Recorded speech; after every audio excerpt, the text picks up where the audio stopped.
Good afternoon friends, welcome to my channel GS Samiksha. UPSC prelims 2024 के लिए हमने एक सीरीज चला रखी है जिसका ये 9th लेक्चर है। फ्रेंड्स, इस लेक्चर में हम इंडियन पॉलिटी को देखेंगे। इस लेक्चर में इंडियन पॉलिटी के सभी महत्वपूर्ण पहलू को देखेंगे और इस लेक्चर को इस तरीके से करेंगे कि अगर आप इसको रिवीजन करके जाते हो तो आपको अत्यधिक आनंद की अनुभूति होगी और आपको लगेगा कि हमने सब कुछ रिवाइज कर रखा है। 1773 का रेगुलेटिंग एक्ट, इस एक्ट में गवर्नर जनरल पद का सृजन किया गया था जो बंगाल के लिए होता था। इसकी सहायता के लिए 4 सदस्य एक काउंसिल बनाई गई थी। कलकत्ता में सुप्रीम कोर्ट की स्थापना भी कर दी गई थी। कंपनी के कर्मचारी जो थे उन पर प्रतिबंध लगा दिया कि आप किसी भी प्रकार का निजी व्यापार नहीं करोगे। 1784 का पिट्स इंडिया एक्ट, इस एक्ट में कंपनी के व्यापारिक और राजनीतिक कार्य जो थे उनको अलग कर दिया गया, दोनों को डिफरेंस कर दिया गया था। इसमें बोर्ड ऑफ कंट्रोल की स्थापना की गई थी जिसका कार्य था राजनीतिक मामलों पर निगरानी रखना। साथ में बोर्ड ऑफ डायरेक्टर की स्थापना भी की थी। इसका कार्य व्यापारिक गतिविधियों पर नियंत्रण रखना होता था। पहली बार कंपनी के अधीन क्षेत्र को ब्रिटिश अधीन क्षेत्र कहा गया। 1813 का चार्टर एक्ट, इस एक्ट में चाय और चीन के साथ व्यापार को छोड़कर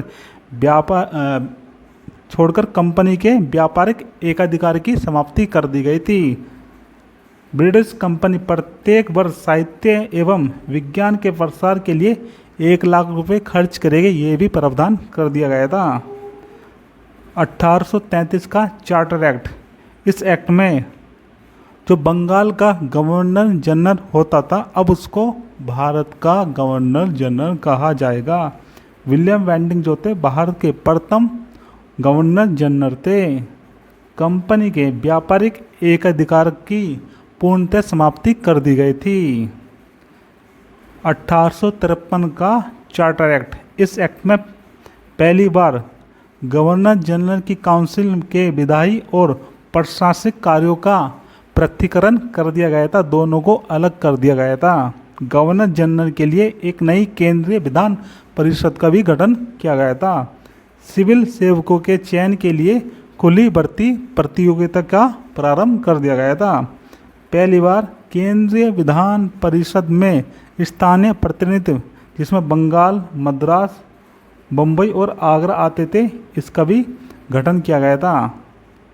भारत सरकार अधिनियम 1858, गवर्नर जनरल का जो पद था इसको अब समाप्त कर भारत का वायसराय कहा जाने लगा था। लॉर्ड कैनिंग जो थे यह भारत के प्रथम वायसराय थे। बोर्ड ऑफ कंट्रोल, साथ में कोर्ट ऑफ डायरेक्टर की द्वैत शासन जो व्यवस्था थी उसको समाप्त कर दिया गया था। एक नए पद जिसका नाम था भारत का सचिव, इसका सृजन कर दिया गया था। जो भारत का सचिव होता था ये ब्रिटेन की जो कैबिनेट होती थी उसका सदस्य होता था। भारत सचिव की सहायता के लिए 15 सदस्यीय परिषद का भी गठन किया गया था।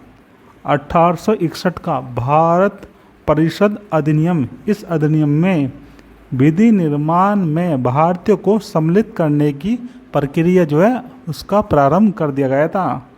वायसराय द्वारा 1862 में 3 सदस्य मनोनीत किए जाते थे जो भारतीय होते थे, जिसमें बनारस के राजा, पटियाला के महाराजा और सर दिनकर राव थे। यहाँ से कह सकते हैं कि विकेंद्रीकरण की शुरुआत हो गई थी। जो शासन होता था, जो सेंट्रलाइज होता था, उसको डिसेंट्रलाइज करना प्रारंभ कर दिया था। वायसराय को अपनी काउंसिल की सिफारिश के बिना अध्यादेश जारी करने की अनुमति थी। कितने टाइम के लिए? 6 मास के लिए। कितना? 6 माह के लिए था।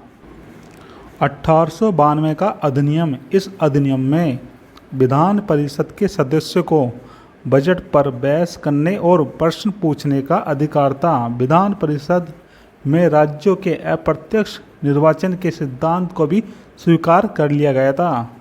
1919 का भारत शासन अधिनियम जिसको मोंटेग्यू चैम्सफोर्ड भी कहा जाता है। इसमें शिक्षा, संपत्ति एवं कर के आधार पर वोट देने का अधिकार दे दिया गया था भारतीयों को। सिखों, भारतीय ईसाइयों, आंग्ल भारतीयों के लिए सांप्रदायिक निर्वाचन पद्धति की शुरुआत कर दी गई थी।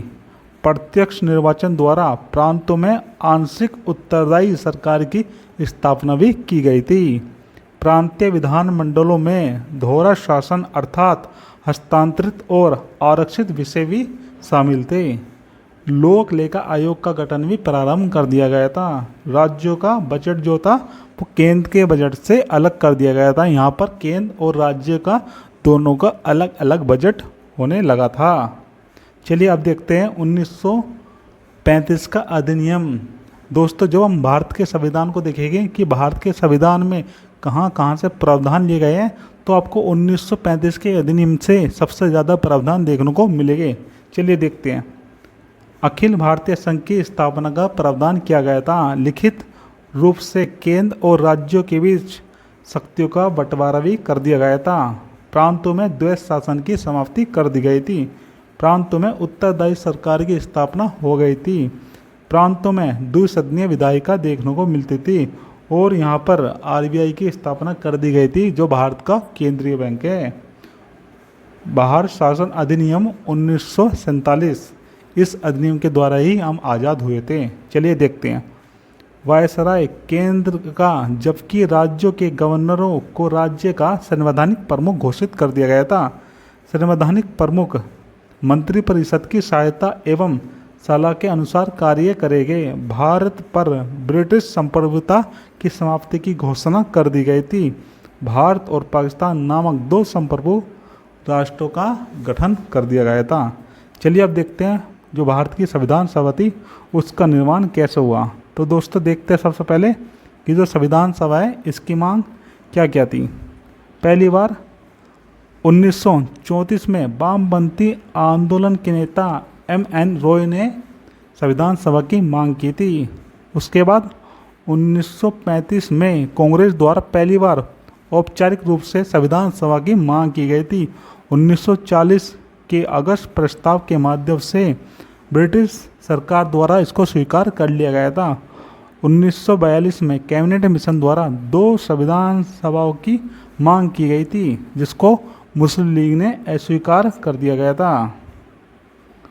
कैबिनेट मिशन जो आया था 1946 को, इसके जो 3 सदस्य थे, एक जो पहले थे वो थे लॉरेंस, दूसरे थे क्रिप्स और तीसरे थे आपके अलेक्जेंडर। भारत में संवैधानिक सुधारों की रूपरेखा निर्मित करना इनका कार्य था। केंद्र में एक अस्थायी सरकार की स्थापना करना, ऐसा इन्होंने कहा था। अब देखते हैं कैबिनेट मिशन के आधार पर संविधान सदन का गठन कैसे हुआ। संविधान सभा के सदस्यों की संख्या का निर्धारण जनसंख्या के आधार पर किया था। प्रति 10 लाख व्यक्तियों पर एक प्रतिनिधि चुने जाने की व्यवस्था की गई थी। देशी रियासतों से भी इसी प्रकार प्रतिनिधित्व मनोनीत किए गए थे।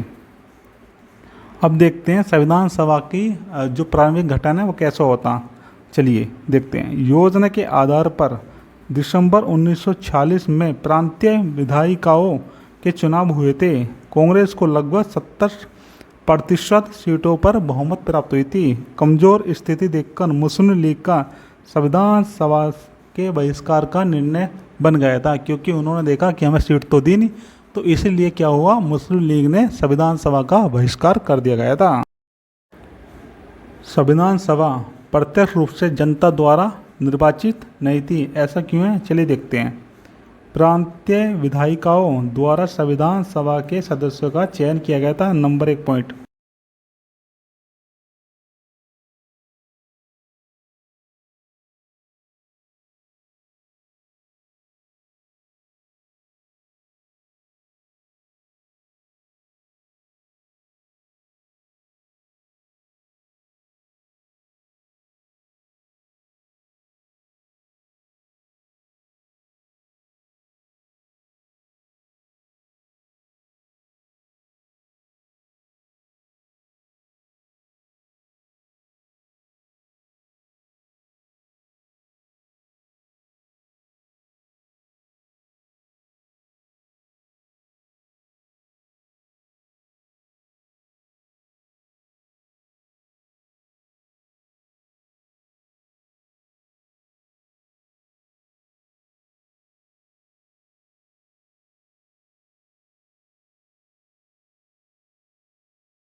26 जनवरी को ही संविधान लागू क्यों किया गया?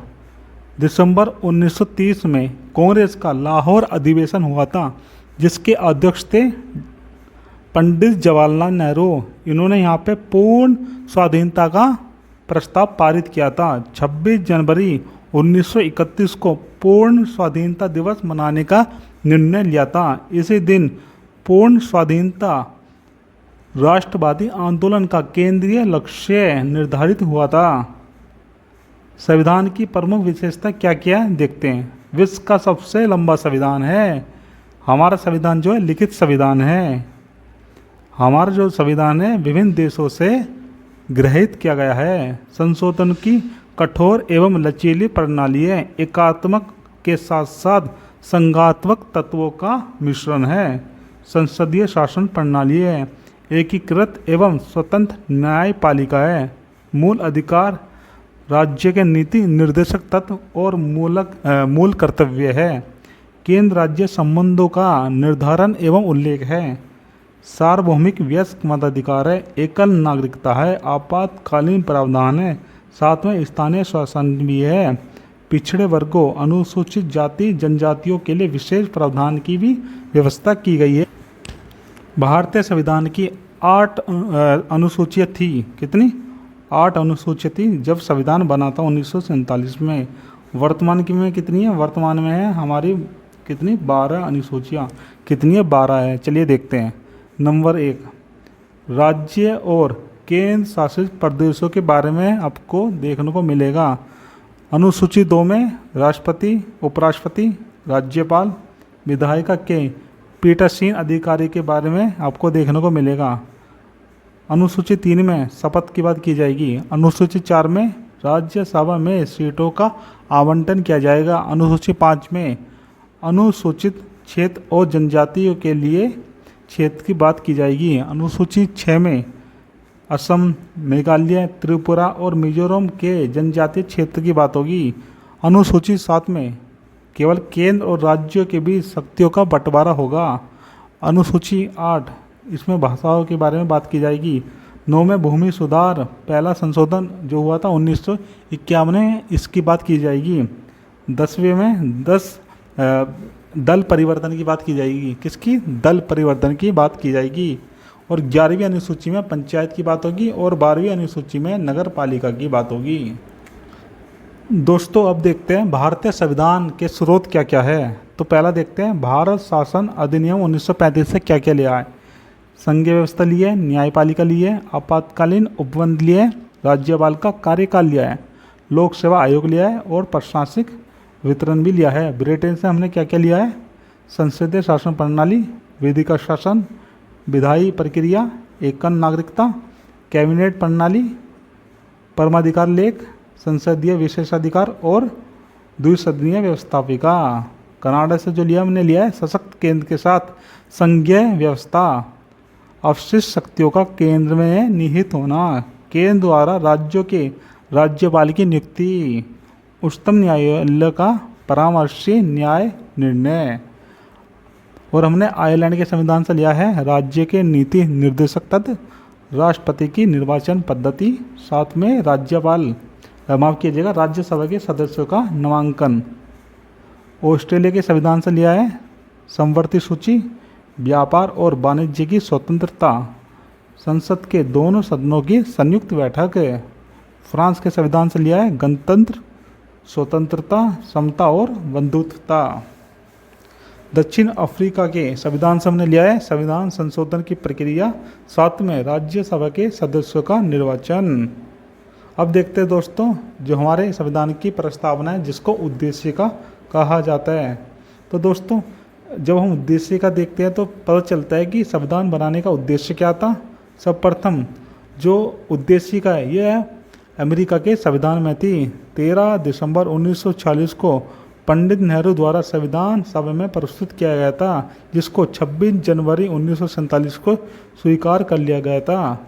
उद्देशिका के मूल तत्व जो है 4 है, जिसमें पहला है संविधान के अधिकारों को स्रोत। जो अधिकारों के स्रोत क्या है?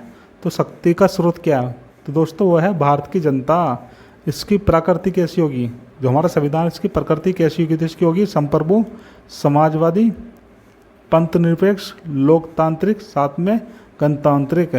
संविधान बनाने का उद्देश्य क्या था? तो इसका उद्देश्य था न्याय, स्वतंत्रता, समता व बंधुत्व की बात करना। संविधान लागू होने की तारीख जो थी, तो दोस्तों ये थी 26 नवंबर 1949। कितनी? 26 नवंबर 1949। उद्देशिका और सुप्रीम कोर्ट, तो देखते हैं सुप्रीम कोर्ट ने उद्देशिका के बारे में क्या क्या कहा है। दोस्तों 1960 में बेरूबाड़ी संघ मामला पहुंचा था, तो इसमें कहा गया उद्देशिका जो है संविधान का भाग नहीं है। फिर केशवानंद भारती मामला पहुंचा 1973 में, तो इसमें कहा गया उद्देशिका संविधान का भाग एवं संशोधन हो सकता है, क्योंकि यह संविधान का भाग है तो इसलिए हम इसको संशोधित भी कर सकते हैं। LIC ऑफ इंडिया मामला 1995 में पहुंचा, जिसमें कहा गया उद्देशिका संविधान का आंतरिक भाग है। 42वां संविधान संशोधन 1976 में हुआ, जिसमें हमने समाजवाद, पंथ निरपेक्ष और अखंडता शब्द को जोड़ दिया गया। तो दोस्तों देखते हैं उद्देशिका के प्रमुख तथ्य क्या है। यह जो होती है गैर वाद योग्य अथवा गैर न्यायिक प्रकृति की होती है, ना तो विधायिका की शक्तियों का स्रोत और ना ही प्रतिबंध है। यह स्पष्ट की स्थिति संविधान की व्याख्या करने में सहायक। जब संविधान की जो व्याख्या है वो क्लियर न हो, संविधान के किसी मुद्दे पर आप अपना मत नहीं दे पा रहे हो, तो उस समय हमें क्या करते हैं? उद्देशिका को देखते हैं और यही हमारा स्पष्ट आंकलन कराती है। किंतु स्पष्ट प्रावधानों का उद्देशिका के आधार पर कोई अर्थ नहीं होता। तो दोस्तों अब देखते हैं संघ एवं उसका क्षेत्र। अनुच्छेद 1 में भारत अर्थात इंडिया राज्यों का संघ होगा, इस बारे में बताया गया है। अगर आपसे पूछे कि इंडिया शब्द कहाँ देखने को मिलता है, आपको किस संविधान के आर्टिकल में देखने को मिलता है, तो आप बता देना आर्टिकल 1 में। आर्टिकल 2, संसद भारतीय संघ में नए राज्यों का प्रवेश कर सकती है। अनुच्छेद 3, राज्यों के पुनर्गठन की शक्ति सिर्फ संसद को होती है। विधेयक लाने से पूर्व राष्ट्रपति की पूर्वानुमति लेना अति आवश्यक होता है। राज्य विधानमंडल का भी मत जाना जाता है, किंतु वो बाध्यकारी नहीं होता। अनुच्छेद 4, राज्यों का पुनर्गठन संसद द्वारा साधारण विधेयक से किया जाता है। अब देखते हैं दोस्तों, राज्यों का पुनर्गठन भाषा के आधार पर नहीं होगा, ऐसा कहा था किस किस कमेटी ने। तो पहले आई थी डार कमीशन जो आया था 1948 में, फिर आया था धर आयोग, ये आया था 1948 में, और फिर आई थी बाद में JBP समिति, ये भी 1948 में आई थी। फजल अली आयोग 1953 राज्यों के पुनर्गठन पर आधारित था। तो इसमें क्या कहा गया कि जो है राज्यों का गठन भाषाई आधार पर नहीं होगा, किंतु एक राज्य एक फॉर्मूला नहीं होगा। तो हम जो कर सकते हैं, दूसरा राज्य बना सकते हैं, उसका प्रशासनिक आधार होना चाहिए, सांस्कृतिक आधार होना चाहिए, साथ में आर्थिक आधार भी होना चाहिए। अब देखते हैं दोस्तों नागरिकता। भारत में एकन नागरिकता का प्रावधान देखने को मिलता है। अनुच्छेद 5 से 11 तक मूलतः संविधान लागू होने के समय नागरिकता का निर्धारण करने का संबंधी प्रावधान है। नागरिकता के संबंध में कानून बनाने की शक्ति केवल और केवल संसद के पास ही होती है। दोस्तों जो नागरिकता है यह हमारे संविधान के भाग 2 में आता है, जो अनुच्छेद 5 से लेकर 11 तक है। भारत में एकन नागरिकता होती है, यह संघ सूची का विषय है। नागरिकता के संबंध में कानून बनाने की शक्ति क्या है? संसद के बाद होती है। अनुच्छेद 3 राज्यों के पुनर्गठन के संबंध में प्रक्रिया का उल्लेख करता है। मूलतः यह प्रावधान उस समय के लिए है जब देश का विभाजन हुआ हो या भारत का संविधान लागू हुआ था। पाकिस्तान से भारत तथा भारत से पाकिस्तान जाने वाले व्यक्तियों के लिए नागरिकता के अधिकार क्या क्या है, ये होता है। ठीक है दोस्तों, भाग 2 अनुच्छेद 5 से लेकर 11 तक। तो दोस्तों आपको भारत की नागरिकता किस प्रकार से मिल सकती है? या तो आपका जन्म भारत में हुआ, या फिर आपका जो वंश है ये भारत का हो, या फिर आपने रजिस्ट्रेशन कराया हो, साथ में आपका देशीकरण हुआ, या फिर कोई क्षेत्र आकर भारत में जुड़ गया हो। नागरिकता क्या है? नागरिकता निषेध का एक विचार है।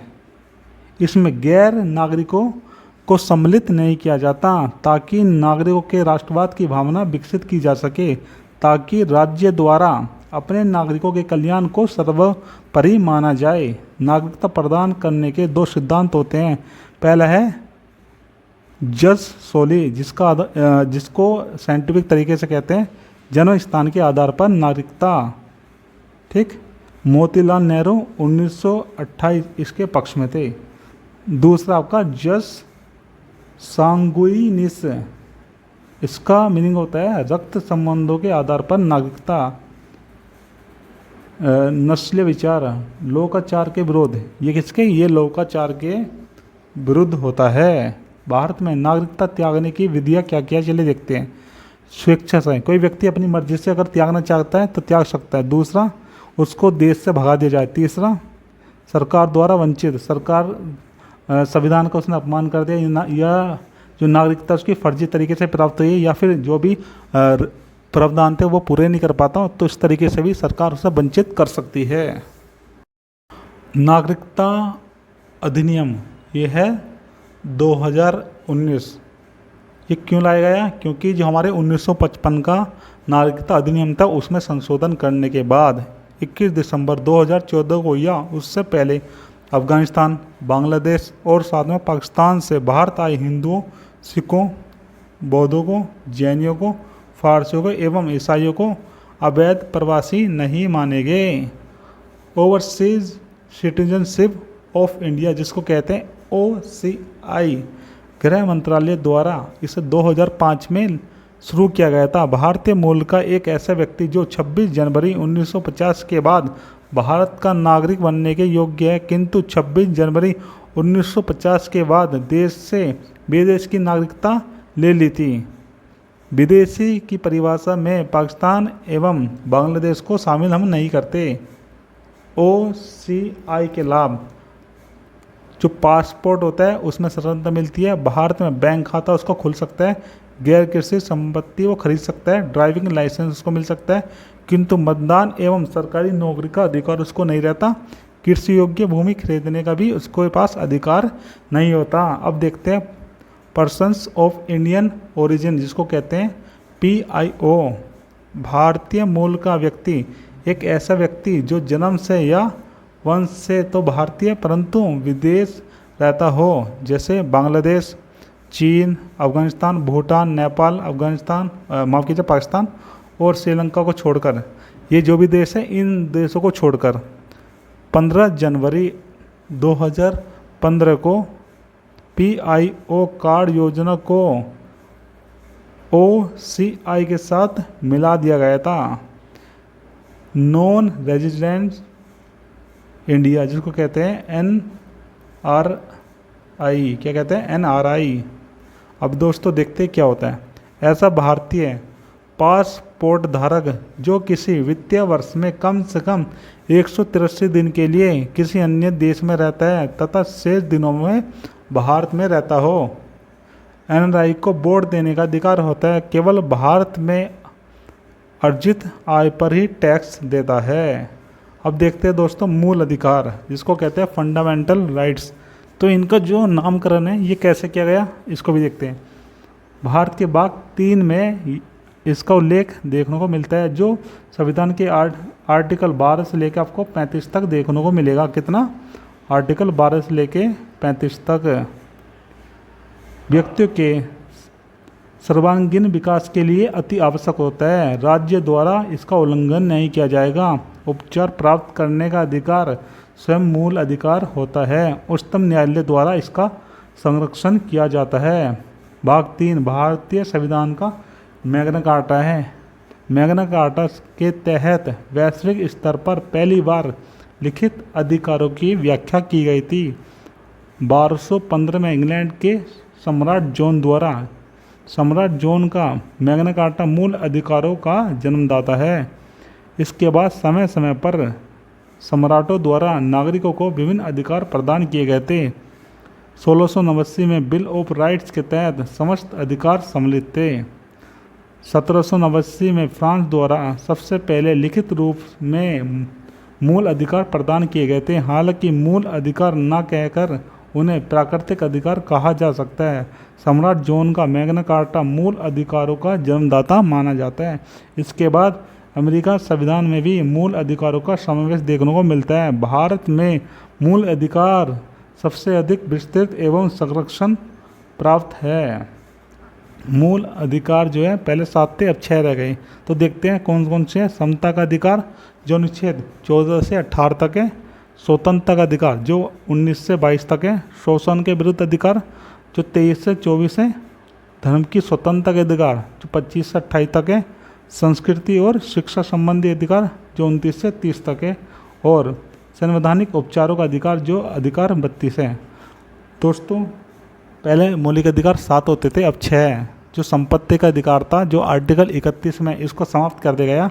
और 44वें संविधान संशोधन द्वारा 1978 में भूमि सुधार को गति देने के उद्देश्य से इसे अनुच्छेद 301 के तहत संवैधानिक अधिकार बना दिया गया। क्या बना दिया गया? संवैधानिक अधिकार बना दिया गया है।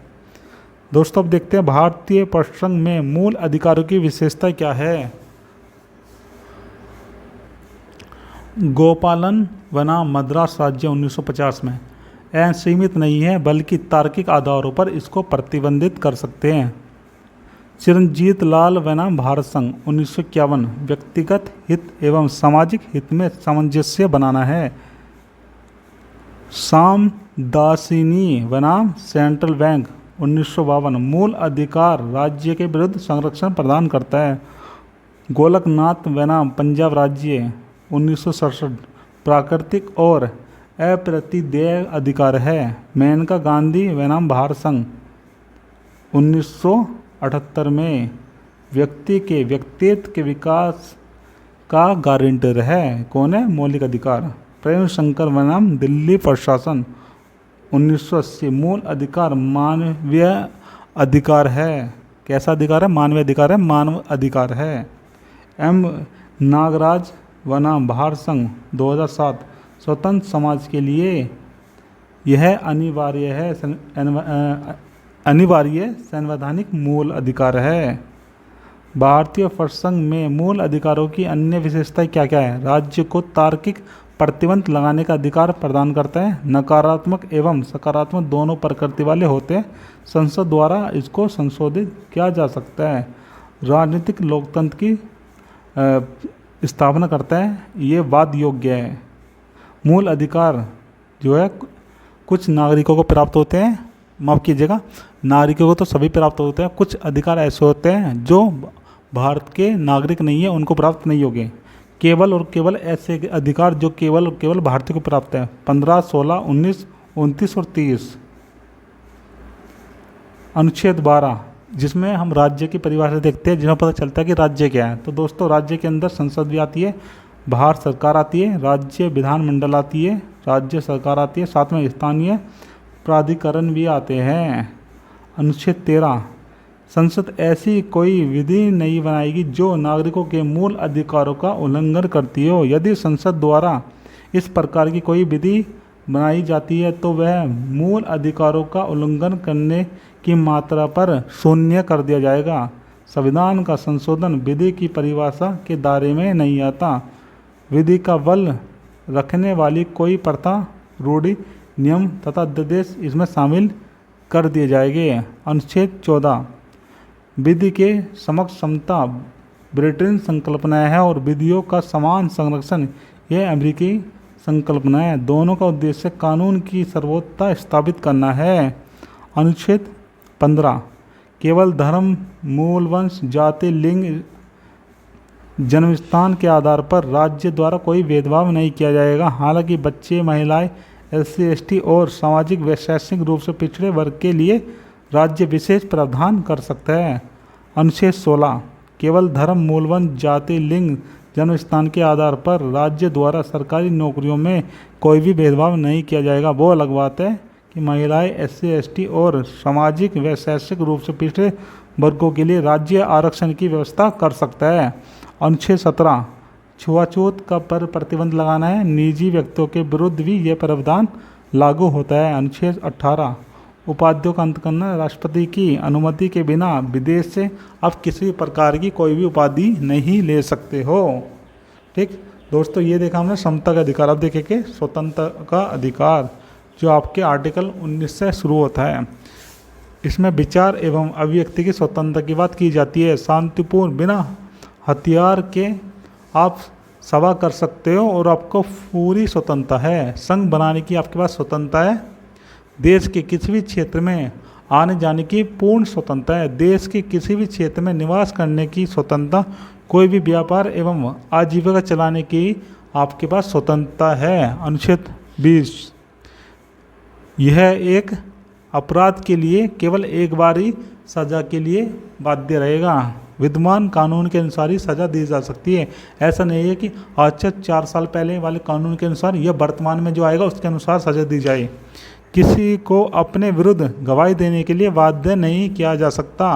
अनुच्छेद 21, प्राण एवं दैहिक स्वतंत्रता का अधिकार है। अनुच्छेद 21A, 6 से 14 वर्ष के बच्चों को निःशुल्क तथा अनिवार्य शिक्षा देने का प्रावधान है, जो हमारे संविधान संशोधन 86 2002 में किया गया था। अनुच्छेद 22, व्यक्ति को उसे गिरफ्तार करने के कारणों को जानने का अधिकार होता है। अपने वकील से परामर्श करने का भी अधिकार होता है। गिरफ्तारी के 24 घंटों के अंदर निकट के मजिस्ट्रेट के समक्ष उपस्थित करना भी अनिवार्य है।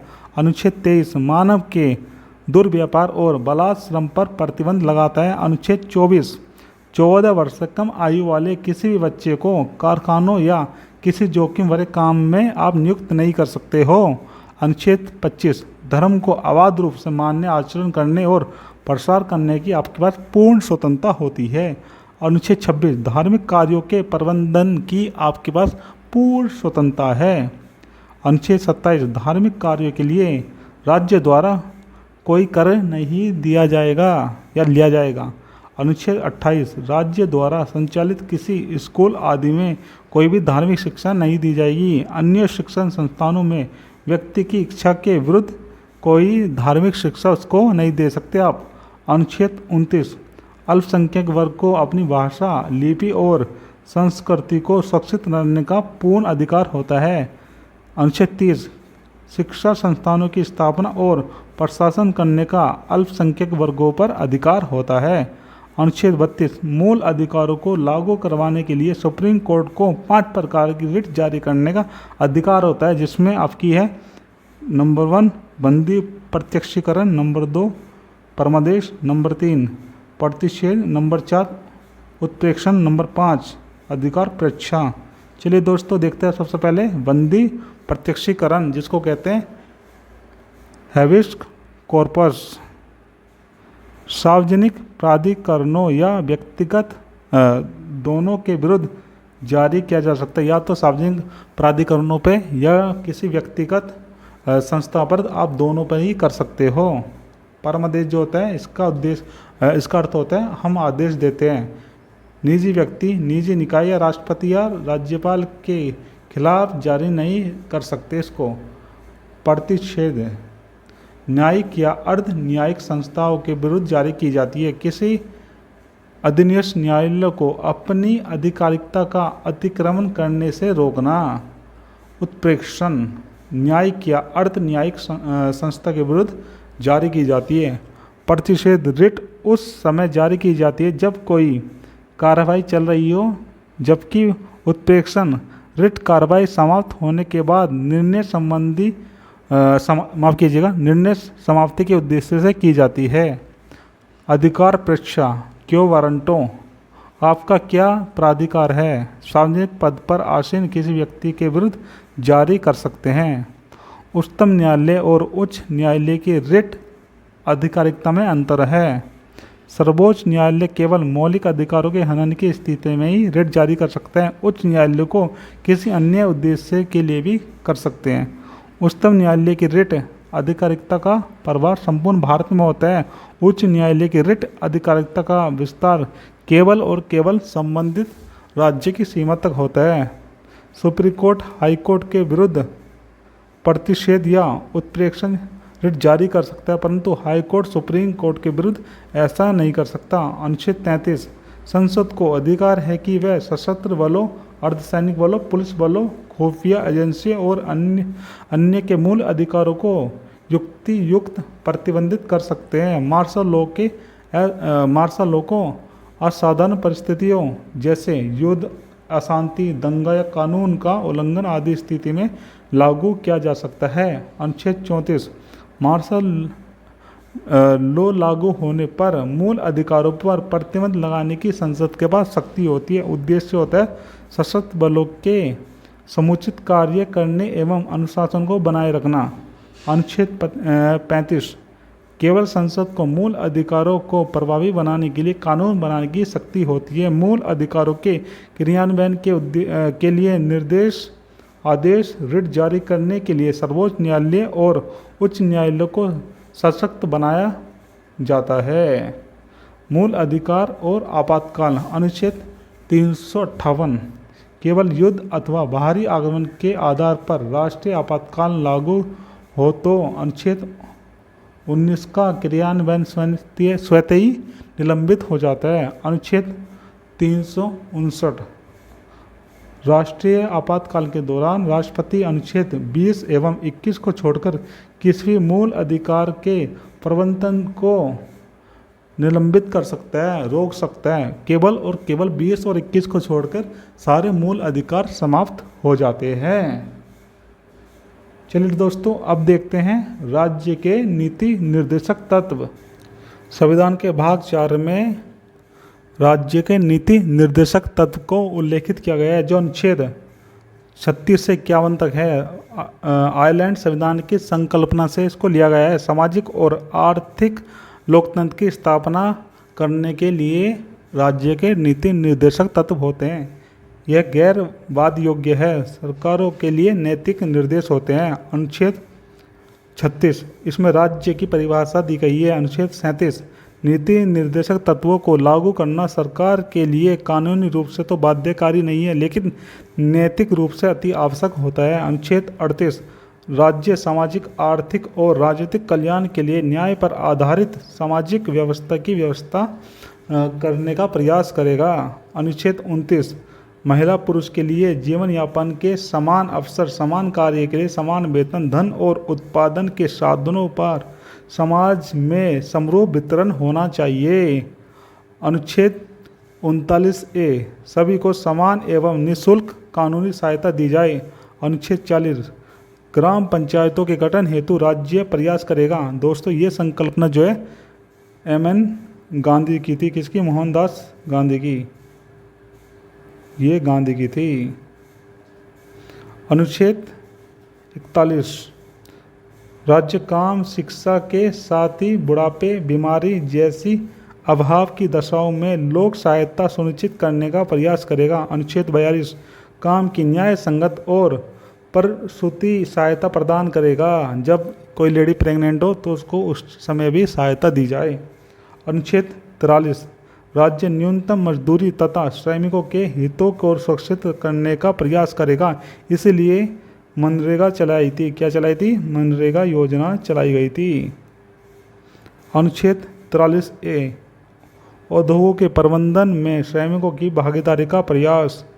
अनुच्छेद 44 राज्य समान नागरिक संहिता को अपनाने का प्रयास करेगा। अनुच्छेद 45 राज्य सभी बालकों को 14 वर्ष की आयु पूरी करने तक निःशुल्क और अनिवार्य शिक्षा देने के लिए प्रयास करेगा। अनुच्छेद 46 समाज के कमजोर वर्गों एवं SC/ST के हितों का सुरक्षा प्रदान की जाएगी। अनुच्छेद 47 लोगों को उच्च स्तरीय पोषण उपलब्ध कराने तथा लोक स्वास्थ्य का राज्य प्रयास करेगा। अनुच्छेद 48 कृषि एवं पशुपालन की दिशा में राज्य के उत्तरदायित्व।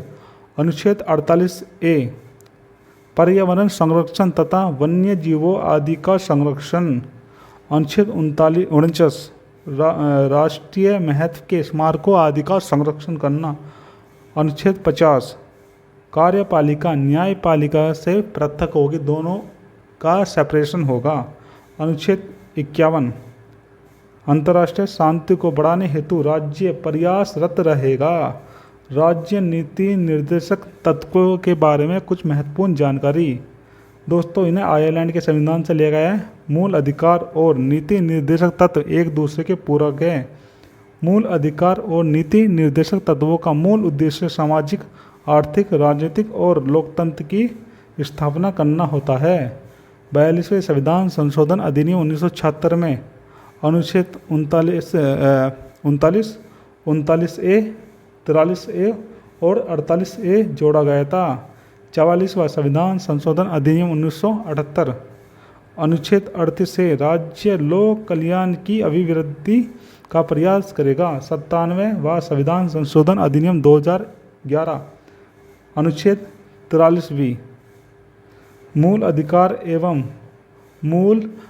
अधिकार एवं राज्य नीति निर्देशक तत्व मिनर्वा मेल्स बनाम भारत संघ 1980 दोनों एक दूसरे के पूरक। दोनों का उद्देश्य सामाजिक, आर्थिक और राजनीतिक लोकतंत्र की स्थापना करना है।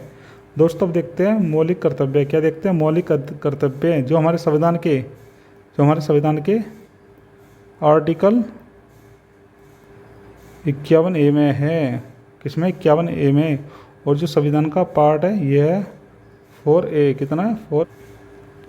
मौलिक कर्तव्य सोवियत संघ के संविधान से इसको लिया गया है। सरदार स्वर्ण सिंह समिति 1976 इसने इसकी बात की गई थी। 42वां संविधान संशोधन अधिनियम 1976 ये हमारे संविधान के भाग 4A अनुच्छेद 51A में है। यह गैर बाध्यकारी है। वर्मा समिति 1999 में इसे बाध्यकारी बनाने की सिफारिश की गई थी। तो दोस्तों देखते हैं जो हमारे 11 मौलिक अधिकार वे कौन कौन से हैं। माफ़ कीजिएगा, मौलिक कर्तव्य हैं। मौलिक कर्तव्य संविधान का पालन करना, राष्ट्रीय आंदोलन के आदर्शों का पालन करना, भारत की संप्रभु एकता और अखंडता बनाए रखने की स्वतंत्रता है, देश की रक्षा करना, सभी के लिए भाईचारे की भावना रखना, सामाजिक संस्कृति का सम्मान करना, प्राकृतिक पर्यावरण की रक्षा करना, वैज्ञानिक दृष्टिकोण रखना, सार्वजनिक संपत्ति की रक्षा करना, सभी क्षेत्रों में उत्कृष्ट की ओर बढ़ने का प्रयास करना, 6 से 14 वर्ष के बच्चों हेतु प्राथमिक शिक्षा अनिवार्य हो। यह था 86वां संविधान संशोधन अधिनियम 2002। संसदीय व्यवस्था, पार्लियामेंट्री सिस्टम। दोस्तों देखते हैं संसदीय व्यवस्था के लक्षण क्या है। यहाँ पे दोहरी कार्यपालिका होती है। बहुमत प्राप्त दल द्वारा मंत्रिपरिषद का गठन किया जाता है। मंत्रिपरिषद विधायिका के प्रति सामूहिक रूप से उत्तरदायी होता है। विधायिका और कार्यपालिका की दोहरी सदस्यता होती है। संसदीय व्यवस्था की विशेषताएं, विधायिका एवं कार्यपालिका में सहयोग होता है, उत्तरदायी सरकार होती है, वैकल्पिक सरकार की व्यवस्था होती है, राजनीतिक एकरूपता होती है। संसदीय व्यवस्था के दोष, अस्थिर सरकार होती है, नीतियों की अनिश्चितता होती है, मंत्रिमंडल की निरंकुशता होती है, शक्ति पृथक्करण के विरुद्ध होता है। भारत में संसदीय व्यवस्था को क्यों अपनाया गया है? भारत की विशाल जनसंख्या, उत्तरदायी सरकार को प्राथमिकता देना, संसदीय व्यवस्था के प्रति अनुकूल। भारत और ब्रिटेन की संसदीय व्यवस्था में क्या अंतर है? चलिए देखते हैं। ब्रिटेन में जो है राजतंत्र है, भारत में गणतंत्र। संसद की जो है सर्वोच्चता होती है और भारत में जो है संविधान की सर्वोच्चता होती है। ब्रिटेन में प्रधानमंत्री के लिए निम्न सदन की सदस्यता अनिवार्य है। भारत में प्रधानमंत्री के लिए संसद की सदस्यता अनिवार्य है। सम्राट की भूमिका नाममात्र होती है और भारत में राष्ट्रपति को कुछ विवेकीय शक्ति प्रदान की गई है। अध्यक्षात्मक व्यवस्था जिसको कहते हैं प्रेसिडेंशियल सिस्टम। तो देखते हैं दोस्तों इसके लक्षण क्या है। एकल कार्यपालिका होती है, विधायिका एवं कार्यपालिका का पृथक निर्वाचन होता है, मंत्रिपरिषद जनता के प्रति उत्तरदायी होती है, विधायिका और कार्यपालिका की एकल सदस्यता होती है। अध्यक्षात्मक व्यवस्था की विशेषताएं, निश्चित कार्यकाल होता है, स्थिर सरकार होती है, नीतियों में निश्चितता होती है, कार्यपालिका के गठन हेतु व्यापक अवसर होते हैं। अध्यक्षात्मक व्यवस्था के दोष, उत्तरदायित्व का अभाव होता है, कार्यपालिका विधायिका में समन्वय का अभाव होता है, राष्ट्रपति की निरंकुशता का भय होता है। जो राष्ट्रपति होता है वो तानाशाही न बन जाए, इस चीज़ का भय हमेशा बना रहता है। संसदीय व्यवस्था तो देखते हैं दोष देखते हैं। इसमें होता है संघ। ठीक, संघ कैसा होता है? दो तरीके होता है, एक होता है फेडरल, एक होता है यूनियन। दोस्तों जो फेडरेशन वाला है ये आपको यूएसए में देखने को मिलेगा। कहाँ पे? यूएसए में। और यूनियन वाला जो है ये आपको अपने इंडिया में देखने को मिलेगा। इसमें क्या अंतर है? जो यूएसए है उसमें 51 राज्य है, स्टेट है, जो कभी भी अलग हो सकते हैं, परंतु भारत में ऐसा नहीं है। जो भारत का एक बार राज्य या केंद्र शासित प्रदेश बन गया वो कभी अलग नहीं हो सकता। संघात्मक व्यवस्था, इसमें क्या होता है? शक्तियों का विभाजन होता है। न्यायपालिका की सर्वोच्चता होती है। द्विसदनीय विधायिका होती है। संविधान की सर्वोच्चता होती है। लिखित संविधान होता है और कठोर संविधान भी होता है। एकात्मक व्यवस्था, शक्तिशाली केंद्र होता है, एकल संविधान होता है, एकल नागरिकता होती है, अंतर जातीय एवं क्षेत्रीय परिषदें होती है, एकीकृत न्यायपालिका होती है, राष्ट्रपति द्वारा राज्यपाल की नियुक्ति की जाती है, उस सदन में राज्यों का असमान प्रतिनिधित्व होता है, केंद्र पर राज्यों की निर्भरता होती है। सहयोगी संघवाद कैसा होता है ये भी जानने की कोशिश करते हैं। केंद्र और राज्यों के मध्य सहयोग एवं समन्वय होता है। विशेष परिस्थितियों में केंद्र की निर्णायक भूमिका होती है। राज्यों के लिए केंद्रीय फंड का प्रावधान होता है। राज्य एवं केंद्र के मध्य संवाद हेतु निकाय होती है। SR मुंबई बनाम भारत संघ 1994। भारतीय संविधान संघात्मक संविधान है। संघात्मक व्यवस्था संविधान के मूल ढांचे का एक अंग है। अब देखते हैं दोस्तों कार्यपालिका, संघ की कार्यपालिका और राज्य की कार्यपालिका। संघ की जो कार्यपालिका है ये भाग 5 में आती है और जो राज्य की कार्यपालिका ये भाग 6 में आती है। जो संघ की कार्यपालिका है उसका आर्टिकल होता है 51 से 151 और जो राज्य की कार्यपालिका है इसका आर्टिकल होता है 152 से 213। संघ की कार्यपालिका में कौन कौन शामिल होता है चलिए देखते हैं। राष्ट्रपति आता है, उपराष्ट्रपति आता है, प्रधानमंत्री आता है, मंत्रिपरिषद आती है, भारत का महान्यायवादी आता है और कंट्रोलर एंड ऑडिटर जनरल जिसको क्या कहते हैं ये सब आते हैं। संघ की कार्यपालिका शक्ति राष्ट्रपति में, जबकि राज्य की कार्यपालिका शक्ति राज्यपाल में निहित होती है। संसदीय शासन प्रणाली अपनाए जाने के कारण राष्ट्रपति एवं राज्यपाल नाम मात्र के प्रमुख, जबकि वास्तविक कार्यपालिका शक्ति मंत्रिपरिषद में निहित होती है। अनुच्छेद 74 एवं अनुच्छेद 163 के अनुसार क्रमशः राष्ट्रपति एवं राज्यपाल मंत्रिपरिषद की सहायता एवं सलाह के लिए कार्य करता है। केंद्र में राष्ट्रपति करता है और राज्य में राज्यपाल करता है।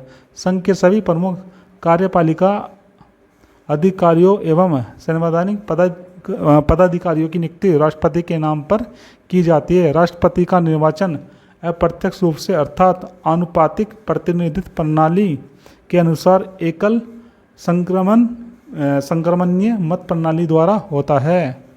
अनुच्छेद 54 राष्ट्रपति का निर्वाचक मंडल, सदन के दोनों सदस्यों के निर्वाचित सदस्य, राज्य विधानसभा के निर्वाचित सदस्य, केंद्र शासित प्रदेश जिसमें दिल्ली व पौंडीचेरी आते हैं उसके निर्वाचित सदस्य आते हैं।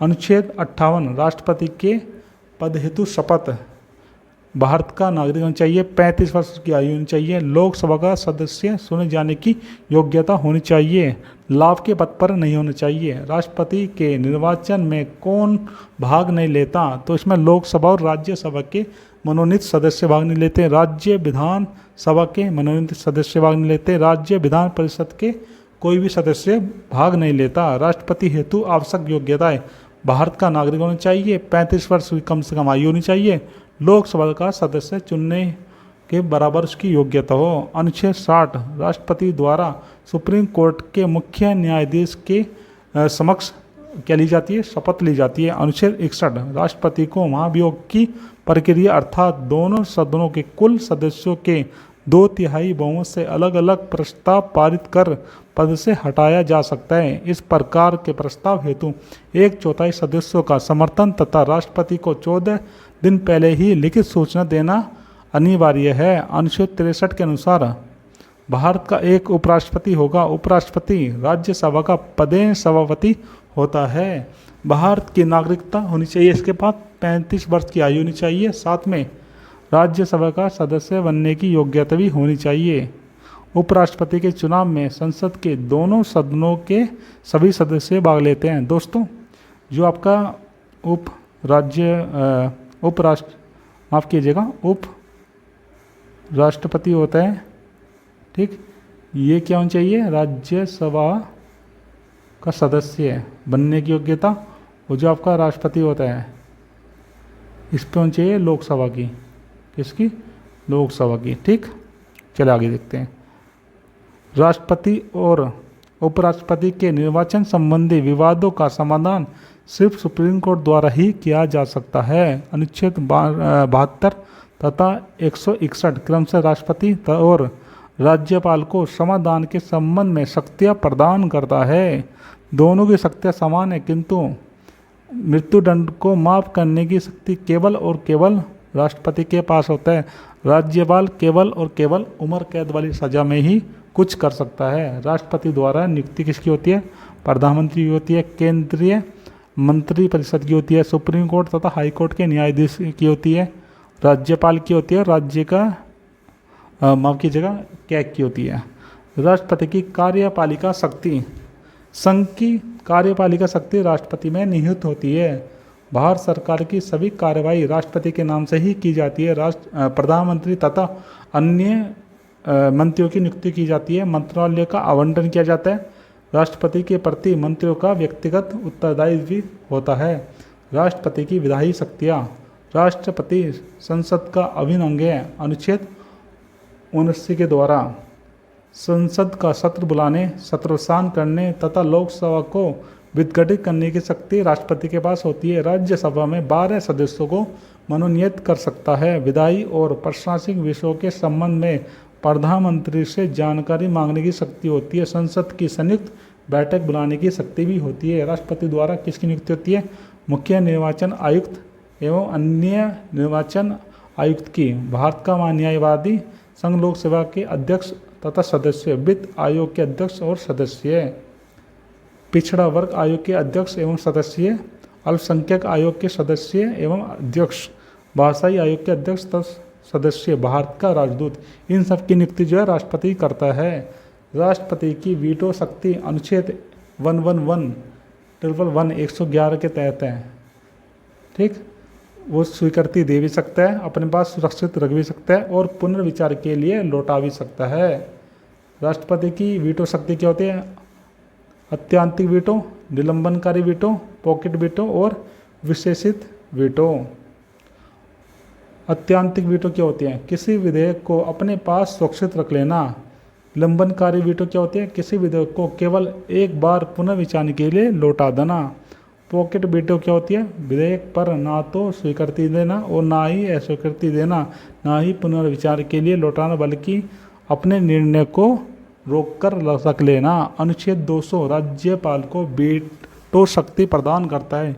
यह विधेयक पर अपनी स्वीकृति दे सकता है अथवा वह विधेयक पर अपनी स्वीकृति सुरक्षित रख सकता है, या वह विधेयक को राज्य विधायिका के पुनर्विचार के लिए लौटा भी सकता है। वह विधेयक को राष्ट्रपति के विचाराधीन आरक्षित भी रख सकता है। अनुच्छेद 123 राष्ट्रपति द्वारा अध्यादेश जारी करना। जब संसद के दोनों सदन सत्र में न हो, साथ में ऐसी परिस्थितियां उत्पन्न हो जाए जिन पर तुरंत कार्रवाई करना आवश्यक हो, तो राष्ट्रपति द्वारा अध्यादेश जारी कर दिया जाता है, जो 6 महीने के लिए मान्य होता है। संसद की अनुमति मिल जाए तो अध्यादेश कानून का रूप ले लेता है, अन्यथा 6 महीने के बाद स्वतः ही समाप्त हो जाता है। केवल उन्हीं विषयों पर अध्यादेश जारी किया जा सकता है जिन पर संसद को कानून बनाने का अधिकार हो। अनुच्छेद 213 राज्यपाल को अध्यादेश जारी करने की शक्ति भी प्रदान करता है। आपातकाल जो भाग 18 में है और जिसके अनुच्छेद है 352 से 360। आपातकाल उपबंध भारत शासन अधिनियम 1935 से लिए गए हैं। राष्ट्रीय आपात अनुच्छेद 352 राज्य में संवैधानिक तंत्र की विफलता या राष्ट्रपति शासन जो आता है आपका ये 356 के तहत, और वित्तीय जो आपका आपात है ये आता है अनुच्छेद 360 के तहत। अब देखते हैं अनुच्छेद 352। इसके 3 आधार होते हैं, युद्ध, बाहरी आगमन या सशस्त्र विद्रोह। 44वां संविधान संशोधन द्वारा आंतरिक अशांति की जगह सशस्त्र विद्रोह शब्द का प्रयोग किया गया। अनुच्छेद 352 के अधीन आपातकाल की घोषणा केवल मंत्री परिषद माफ़ कीजिएगा मंत्रिमंडल की लिखित सिफारिश पर ही हो सकती है।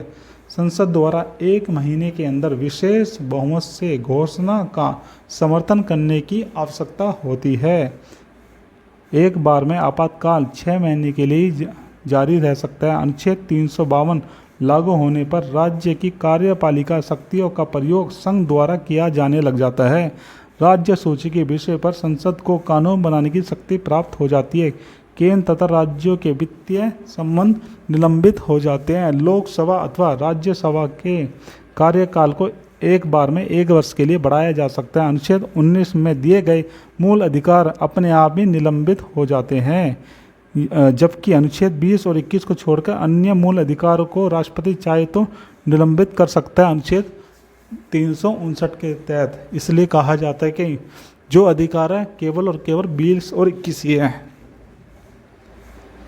अनुच्छेद 356 यदि राष्ट्रपति को खुद महसूस हो अथवा राज्यपाल की रिपोर्ट के माध्यम से यह लगने लगे कि किसी राज्य में संवैधानिक तंत्र विफल हो रहा है तो अनुच्छेद 356 लागू कर दिया जाता है। संवैधानिक आपातकाल की घोषणा को 2 महीने के अंदर संसद की अनुमति आवश्यक है, अन्यथा 2 महीने बाद ऐसी घोषणा स्वतः ही समाप्त हो जाती है। संसद की अनुमति मिलने पर संवैधानिक आपातकाल 6 महीने तक लागू रहेगा। संवैधानिक आपात के दौरान राज्य सूची के विषयों पर शक्तियाँ जो है केंद्र के पास पहुंच जाती है, संघ के पास पहुंच जाती है।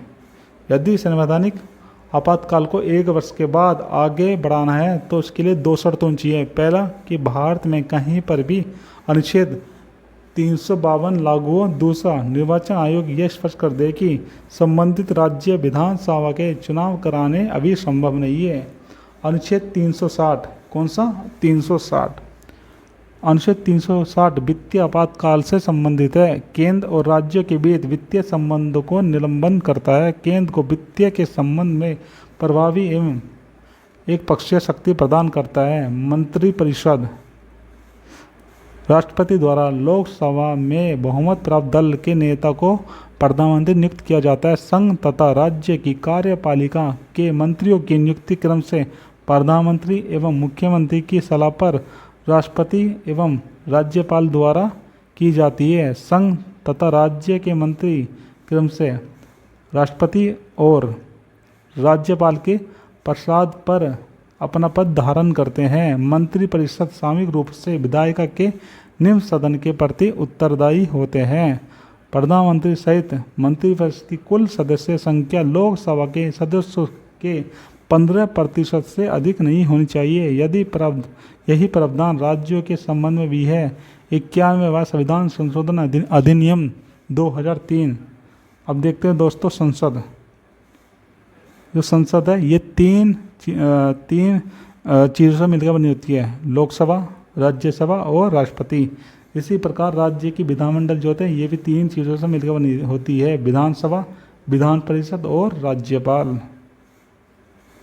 वर्तमान में 5 राज्यों में विधान परिषद है, उत्तर प्रदेश, बिहार, महाराष्ट्र, कर्नाटक और तेलंगाना। विधान परिषद का गठन करने की शक्ति को संसद के पास होती है, किंतु इस हेतु पहल केवल संबंधित राज्य की विधानसभा द्वारा ही किया जाता है। राज्यसभा राज्य का प्रतिनिधित्व करने वाला सदन। राज्यसभा का कार्यकाल 6 वर्ष होता है। राज्यसभा एक स्थायी सदन है। अधिकतम सदस्य संख्या 250 हो सकती है। इनमें से 12 सदस्य राष्ट्रपति द्वारा साहित्य, विज्ञान, कला और समाज सेवा के आधार पर मनोनीत होते हैं। बाकी के सदस्यों का निर्वाचन राज्य विधान सभा के सदस्यों द्वारा आनुपातिक प्रतिनिधित्व पद्धति के आधार पर एकल संक्रमणीय मत प्रणाली द्वारा होती है। लोकसभा जनता का प्रतिनिधित्व करने वाला सदन। यह एक अस्थायी सदन है। अधिकतम सदस्य संख्या 550 हो सकती है। इसका प्रत्यक्ष निर्वाचन होता है।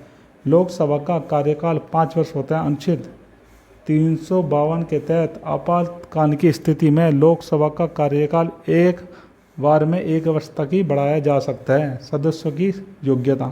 लोकसभा और राज्यसभा के न्यूनतम आयु जो होती है, लोकसभा में 25 और राज्यसभा में 30। भारत का नागरिक होना चाहिए। निर्वाचन सूची में मतदाता के रूप में पंजीकृत होना चाहिए। संसद द्वारा निर्वाचित अन्य कानूनी योग्यताएं होनी चाहिए। संसद के 2 सत्रों के बीच 6 माह से अधिक का अंतराल नहीं होना चाहिए। राष्ट्रपति को संसद के दोनों सदनों के सत्रावसान अथवा केवल लोकसभा को विघटित करने की शक्ति होती है। दोनों सदन के स्थगन का अधिकार केवल पीठासीन अधिकारी के पास होता है। किसके? पीठासीन अधिकारी के पास ही होता है। अनुच्छेद 89 और अनुच्छेद 93 क्रमशः राज्यसभा और लोकसभा के पीठासीन अधिकारियों के संबंध में प्रावधान करते हैं। पीठासीन अधिकारी केवल निर्णायक मत दे सकता है। लोकसभा के अध्यक्ष को लोकसभा द्वारा अपने विशेष बहुमत से तथा राज्यसभा के पीठासीन अधिकारी अर्थात उपराज्यपाल को राज्यसभा के विशेष बहुमत से तथा लोकसभा के सामान्य बहुमत द्वारा समर्थन प्राप्त कर पद से हटाया जा सकता है। संसद की गणपूर्ति जो है न्यूनतम 10% सदस्य होने चाहिए। अनुच्छेद 105 संसद के सदस्यों को विशेषाधिकार प्रदान करता है। सांसदों द्वारा सदन में कही गई किसी बात या दिए गए मत के विरुद्ध कोई न्यायिक कार्रवाई नहीं की जा सकती। पीठासीन अधिकारी की स्वीकृति के बिना आपराधिक कृत्यों के लिए सांसद को गिरफ्तार नहीं किया जा सकता। विधायी प्रक्रिया।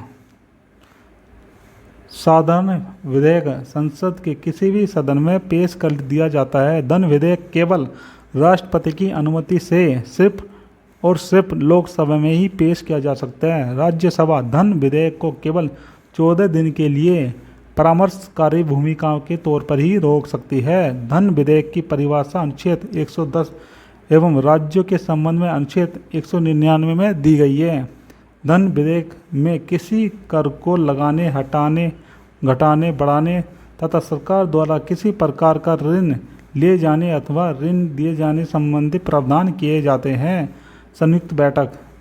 अनुच्छेद 108 में संयुक्त बैठक का प्रावधान है। अध्यक्षता जो इसकी लोकसभा अध्यक्ष अथवा लोकसभा उपाध्यक्ष करता है। केवल साधारण विधेयक के संबंध में ही संयुक्त बैठक हो सकती है। धन विधेयक अथवा संविधान संशोधन विधेयक के संबंध में कोई संयुक्त बैठक नहीं होती। साधारण बहुमत से विधेयक पारित होगा। अनुच्छेद 112 बजट की परिभाषा, जिसे वार्षिक वित्तीय वितरण के रूप में परिभाषित किया जाता है। बजट को राष्ट्रपति संसद के दोनों सदनों के समक्ष रखवाएगा, जिसमें सरकार के आय और व्यय के बारे में विवरण शामिल होता है। बजट में 2 प्रकार के व्यय होते हैं। नंबर 1 भारत की संचित निधि पर भारित व्यय, जिन पर संसद में केवल चर्चा हो सकती है किंतु मतदान नहीं। नंबर 2 भारत की संचित निधि के लिए किए जाने वाले व्यय, इन पर चर्चा और मतदान दोनों हो सकते हैं। बजट में धन की मांग अनुदान मांग के रूप में की जाती है।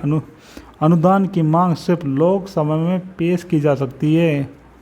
अनुदान की मांग प्रस्तुत करने से पूर्व राष्ट्रपति की अनुमति आवश्यक होती है।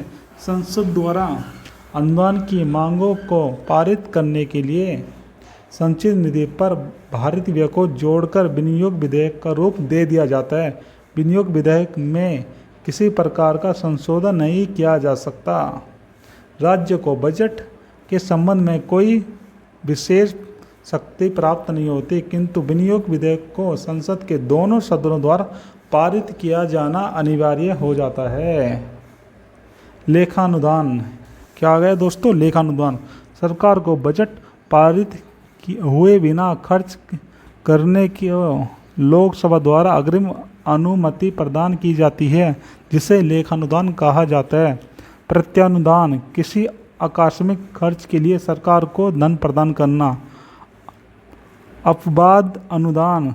कोई ऐसा खर्च जिसका बजट में उल्लेख न हो किंतु बाद में परिस्थितिवश सरकार को खर्च करना पड़ जाए। अनुच्छेद 266 भारत की संचित निधि।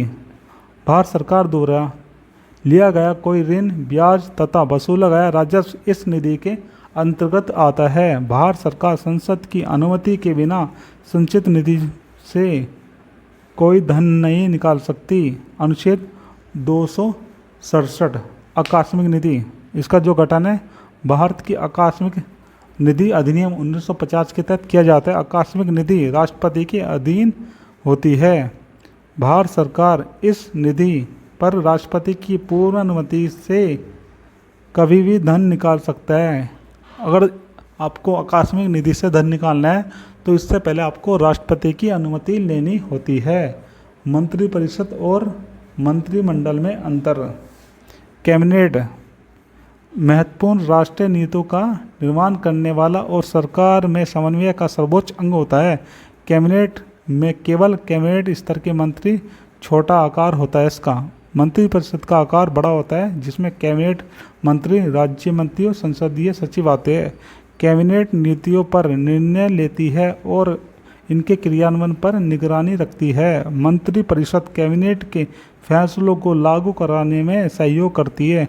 44वें संविधान संशोधन 1978 से पूर्व मंत्रिमंडल का संविधान में कोई उल्लेख नहीं है। अनुच्छेद 352(3) में एकमात्र अनुच्छेद है जिसमें मंत्रिपरिषद शब्द का उल्लेख आपको देखने को मिलता है।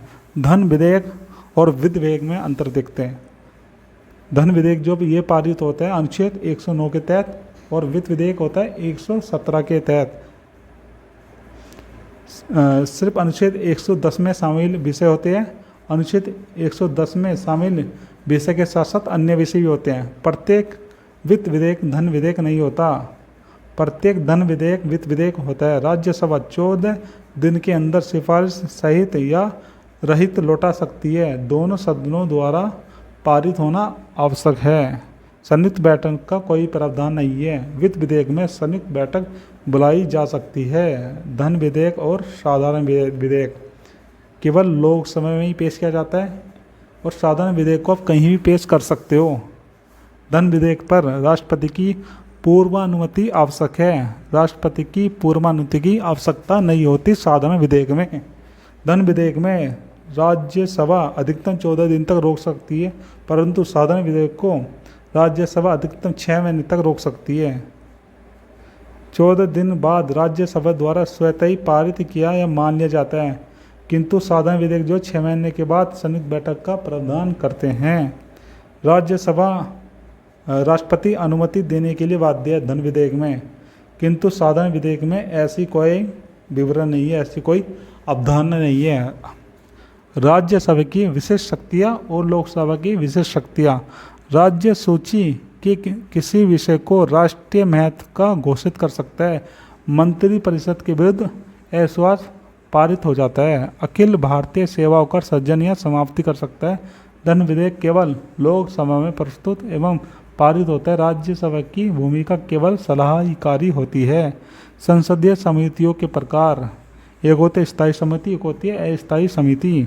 तो सबसे पहले देखते हैं स्थायी समिति, जिसके अंतर्गत आती है प्राक्कलन समिति। कौन सी? प्राक्कलन समिति। इसका गठन जो है 1950 में किया गया था। किसके द्वारा?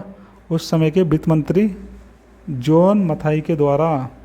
लोकसभा में 30 सदस्य होते हैं, राज्यसभा से इसका कोई भी सदस्य नहीं होता। इसका अध्यक्ष जो है विपक्ष का नेता होता है। मंत्री इस समिति के सदस्य नहीं होते। सरकार के व्ययों के अनुमान की जांच पड़ताल करना इसका प्रमुख उद्देश्य होता है।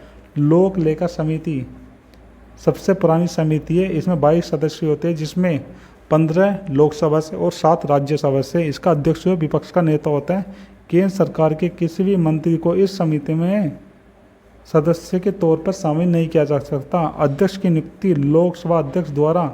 समिति का अध्यक्ष विपक्ष का कोई सदस्य होता है। प्रमुख कार्य जो है, क्या सरकार ने इसी कार्य के लिए धन खर्च किया है जिस कार्य के लिए उसे आवंटित किया गया था, यह इसका मुख्य कार्य होता है।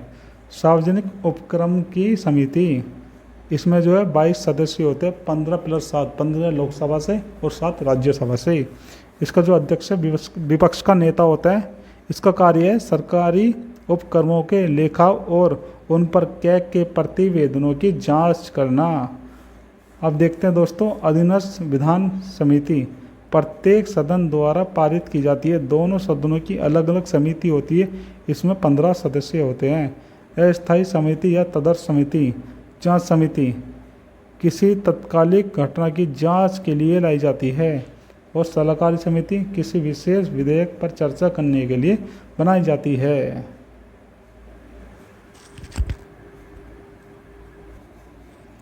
त्रिस्तरीय न्यायपालिका ढांचा भारत में देखने को मिलता है।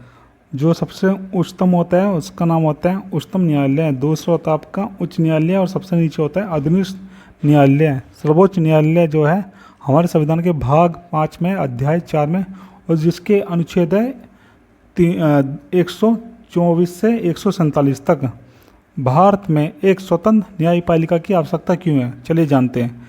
लोकतांत्रिक शासन के सुचारू क्रियान्वयन के लिए, संविधान की व्याख्या के लिए, संविधान की सर्वोच्च सुनिश्चित करने के लिए, मूल अधिकारों को संरक्षण के लिए, विधि के शासन को सुनिश्चित करने के लिए, शक्तियों के संदर्भ में नियंत्रण और संतुलन स्थापित करने के लिए, केंद्र और राज्यों के मध्य विवादों के निपटारे के लिए सुप्रीम कोर्ट के न्यायाधीश को सिद्ध कदाचार या असमता के आधार पर हटाया जा सकता है। संसद के दोनों सदनों द्वारा अलग अलग अपने कुल सदस्यों के बहुमत तथा उपस्थित एवं मतदान करने वाले 2/3 सदस्यों के बहुमत से ही प्रस्ताव पारित किया जा सकता है। राष्ट्रपति द्वारा इसे पद से हटाया जा सकता है। उपयुक्त प्रक्रिया द्वारा अभी तक सुप्रीम कोर्ट के किसी भी न्यायाधीश को पद से नहीं हटाया गया है।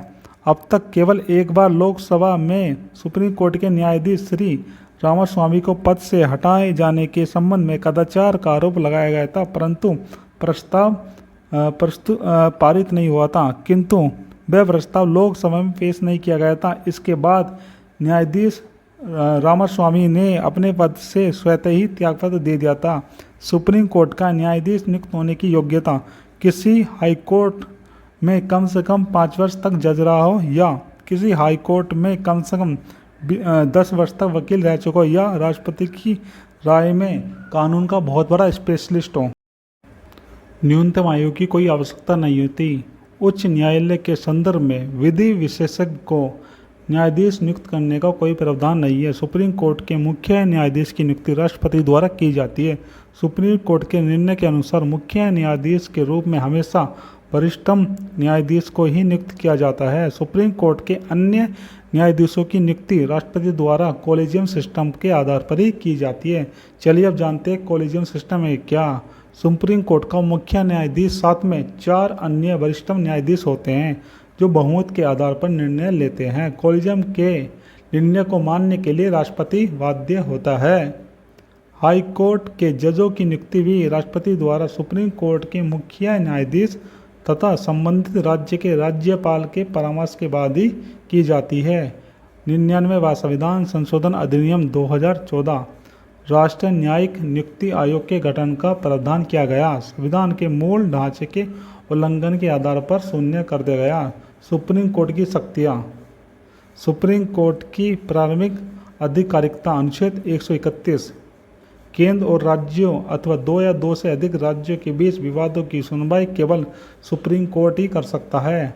संवैधानिक मामले अनुच्छेद 132 में उच्च न्यायालय के किसी निर्णय पर चाहे वह दीवानी हो, फौजदारी हो, किसी भी कार्रवाई से संबंधित हो, सर्वोच्च न्यायालय में अपील कर सकते हैं। ऐसा कोई सिविल मामला जिसमें कानून के व्यापक महत्व का कोई प्रश्न निहित नहीं हो अथवा कोई ऐसा आपराधिक मामला जिसमें अधीनस्थ न्यायालय को निर्णय को पलटते हुए हाईकोर्ट ने किसी व्यक्ति को मृत्युदंड दे दिया है, तो इस प्रकार के मामले की सुनवाई सीधे सुप्रीम कोर्ट में की जा सकती है। अनुच्छेद 133 और 134 के तहत अनुच्छेद 137 सुप्रीम कोर्ट द्वारा दिए गए निर्णयों की सुप्रीम कोर्ट पुनः समीक्षा भी कर सकता है। अनुच्छेद 141 सुप्रीम कोर्ट द्वारा दिया गया निर्णय संपूर्ण भारत में कानून की तरह स्वीकार किया जाएगा और सभी न्यायालय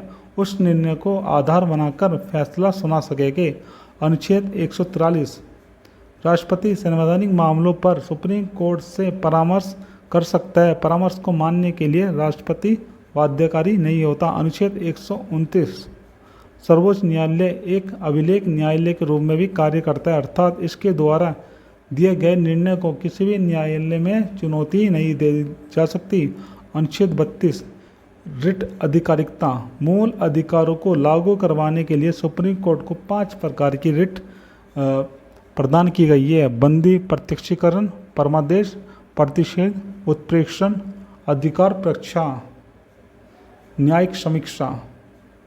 अनुच्छेद 13 और अनुच्छेद 32 के संयुक्त प्रभाव के माध्यम से भारतीय सुप्रीम कोर्ट ने न्यायिक पुनर्वलोकन की शक्ति प्राप्त की है। अनुच्छेद 132 के अंतर्गत सुप्रीम कोर्ट को भारतीय संविधान की व्याख्या के साथ ही विधि की व्याख्या करने की शक्ति भी प्रदान की गई है। इसी प्रकार अनुच्छेद 228 राज्यों के उच्च न्यायालयों की विधि की व्याख्या हेतु सशक्त है। न्यायिक सक्रियता, न्यायिक सक्रियता का तात्पर्य न्यायालय की उस भूमिका से है जिसके तहत वह विधायिका तथा कार्यपालिका को अपने संवैधानिक दायित्व का पालन करने के लिए आदेश देता है। भारत में न्यायिक सक्रियता के सिद्धांत को 1970 के दशक में मध्य जनहित याचिका, जिसको कहते हैं पब्लिक इंटरेस्ट लिटिगेशन, के माध्यम से विकसित किया गया था। न्यायमूर्ति V.R. कृष्णा अय्यर, P.N. भगवती, न्यायमूर्ति O. चिन्नप्पा रेड्डी और न्यायमूर्ति D.A. देसाई ने इसको शुरू किया गया था। जनहित याचिका, पब्लिक इंटरेस्ट लिटिगेशन, भारतीय संविधान या किसी कानून में इसका कोई उल्लेख नहीं मिलता। अंतर्राष्ट्रीय स्तर पर भी इसका कोई उदाहरण नहीं है। भारत की ये अपनी मौलिक अवधारणा है। जनहित याचिका सार्वजनिक हित की रक्षा के लिए मुकदमे का प्रावधान करता है। इसमें यह आवश्यक नहीं कि पीड़ित व्यक्ति अपने पक्ष से अदालत में जाए। किसी भी नागरिक या स्वयं न्यायालय द्वारा पीड़ित के पक्ष में दायर किया जाता है। न्यायिक संयम न्यायिक व्याख्या का एक सिद्धांत है जो न्यायालयों को स्वयं अपनी शक्तियों के प्रयोग को सीमित करने के लिए प्रोत्साहित करता है। यह जोर देता है कि जब तक विधियाँ स्पष्ट रूप से असंवैधानिक न हो, न्यायाधीशों को उन्हें निरस्त करने से बचना चाहिए। न्यायालयों को विधि की व्याख्या करनी चाहिए और नीति निर्माण में हस्तक्षेप नहीं करना चाहिए, टांग नहीं अड़ानी चाहिए। अधीनस्थ न्यायालय, अधीनस्थ न्यायालय जो है भाग 6 अनुच्छेद 233 से 237 तक है। उच्च न्यायालय के अधीन तथा राज्य अधिनियम के द्वारा गठन किया जाता है। जिला न्यायाधीश की नियुक्ति व पदोन्नति राज्यपाल द्वारा राज्य के उच्च न्यायालय के मुख्य न्यायाधीश के परामर्श से की जाती है। जिला न्यायाधीश के रूप में नियुक्त होने के लिए योग्यता, कम से कम 7 वर्ष तक किसी न्यायालय में अधिवक्ता रहा हो या केंद्र अथवा राज्य के अधीन लाभ के पद पर न हो, अथवा उच्च न्यायालय ने इसकी नियुक्ति की सिफारिश की हो, अथवा ठीक, इनमें से अगर कोई भी शर्त वो पूरी कर रहा है तो आप उसको किसी भी जिले का मजिस्ट्रेट बना दोगे। अधीनस्थ न्यायालय जो है ये जिला न्यायालय होता है जिसमें दीवानी और फौजदारी दोनों होते हैं। ठीक, दीवानी मामलों के लिए अधीनस्थ न्यायालय होता है और फौजदारी मामले के लिए भी अधीनस्थ न्यायालय होता है। दीवानी मामले के लिए मुंसिफ न्यायालय न्यायाधीश का न्यायालय होता है, फौजदारी मामलों के लिए न्यायिक दंडाधिकारी का न्यायालय होता है। संरचना एवं क्षेत्राधिकार, राज्य कानून अधिनियम द्वारा अधीनस्थ न्यायालय के क्षेत्राधिकार व शर्तों का निर्धारण, किंतु विभिन्न राज्यों में इनकी प्रवृत्ति भिन्न भिन्न देखी गई है। जिले का सर्वोच्च न्यायिक अधिकारी जिला न्यायाधीश होता है जो दीवानी व फौजदारी मामलों में मूल व अपीलीय क्षेत्राधिकार प्राप्त करता है। जिला न्यायाधीश जब दीवानी मामलों की सुनवाई करता है तो उसे जिला न्यायाधीश कहते हैं तथा जब फौजदारी मामलों की सुनवाई करता है तो उसे सत्र न्यायाधीश कहते हैं। अब देखते हैं स्थानीय स्वशासन। क्या देखते हैं? स्थानीय स्वशासन संविधान के भाग 9 में है। ठीक, जो 73वें संविधान संशोधन अधिनियम 1993 में जोड़ा गया था, जो संविधान की 11वीं अनुसूची में, जिसमें 29 विषय है। संविधान का भाग जो 10 है इसमें नगर पालिका की बात की गई है, जो 74वें संविधान संशोधन अधिनियम 1993 में लाया गया था, जो संविधान की 12वीं अनुसूची में, जिसमें 18 विषय है। 73वें संविधान संशोधन अधिनियम की प्रमुख विशेषताएं क्या क्या है? यह त्रिस्तरीय होता है, जिसमें सबसे निचले स्तर पर ग्राम होता है। ठीक, फिर उसके बाद होता है पंचायत समिति, सबसे ऊपर होता है जिला परिषद। ग्राम सभा के गठन का प्रावधान किया जाता है। ग्राम सभा किसी एक गांव अथवा पंचायत का चुनाव करने वाले गांवों के समूह की मतदाता सूची में शामिल व्यक्तियों से मिलकर बनी होती है। ग्राम सभा उन कार्यों को संपन्न करती है जिन कार्यों को राज्य विधानमंडल कानून बनाकर ग्राम सभा को प्रदान करती है। आबादी के अनुपात में एससी और एसटी के लिए सीटों का आरक्षण भी किया गया है। 1/3 सीटें एससी एसटी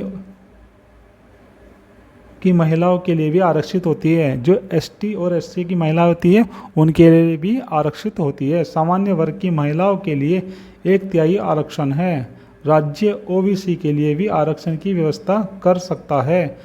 इनका जो कार्यकाल है 5 वर्ष होता है। सदस्यों की अयोग्यता के संबंध में संबंधित राज्य विधानमंडल को कानून बनाने की शक्ति होती है। 11वीं अनुसूची में 29 विषय होते हैं जिन पर राज्य विधानमंडल कानून बनाकर पंचायतों को कार्य करने की शक्ति प्रदान करता है। राज्य विधानमंडल कानून बनाकर कर लगाने का अधिकार प्रदान करता है। वित्त आयोग के गठन का भी प्रावधान किया जाता है। 74वें संविधान संशोधन अधिनियम की प्रमुख विशेषताएं। दोस्तों, यह नगरीय निकायों को संवैधानिक दर्जा प्रदान कराता है। भाग 9A में नगर पालिका की बात है। 12वीं अनुसूची जिसमें 18 विषय है। यह त्रिस्तरीय होती है जिसमें सबसे नीचे होता है नगर पंचायत, फिर होता है नगर परिषद, फिर होता है नगर निगम। प्रत्येक निर्वाचन क्षेत्र को वार्डों में विभाजित किया जाता है और इन वार्डों के प्रत्येक निर्वाचन द्वारा प्रतिनिधि नगर निकाय के लिए चुने जाते हैं।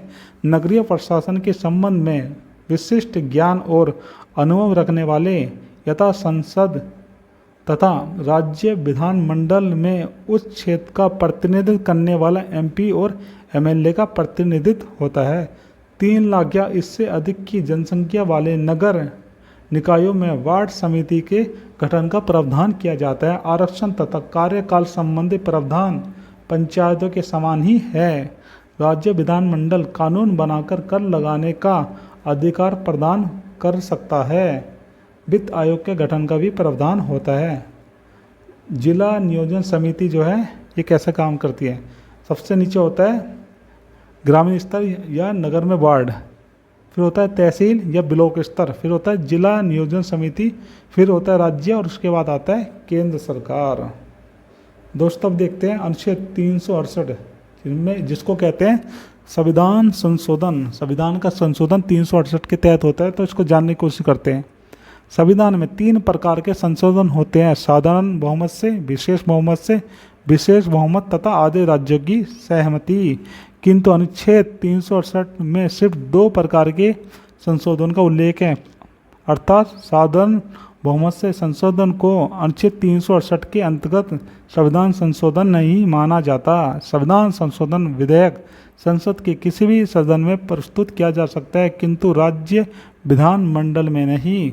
संसद से पारित होने वाले संविधान संशोधन विधेयक पर राष्ट्रपति उसे पुनर्विचार के लिए नहीं लौटा सकता, क्योंकि अपनी अनुमति सुरक्षित आवश्यक रख सकता है।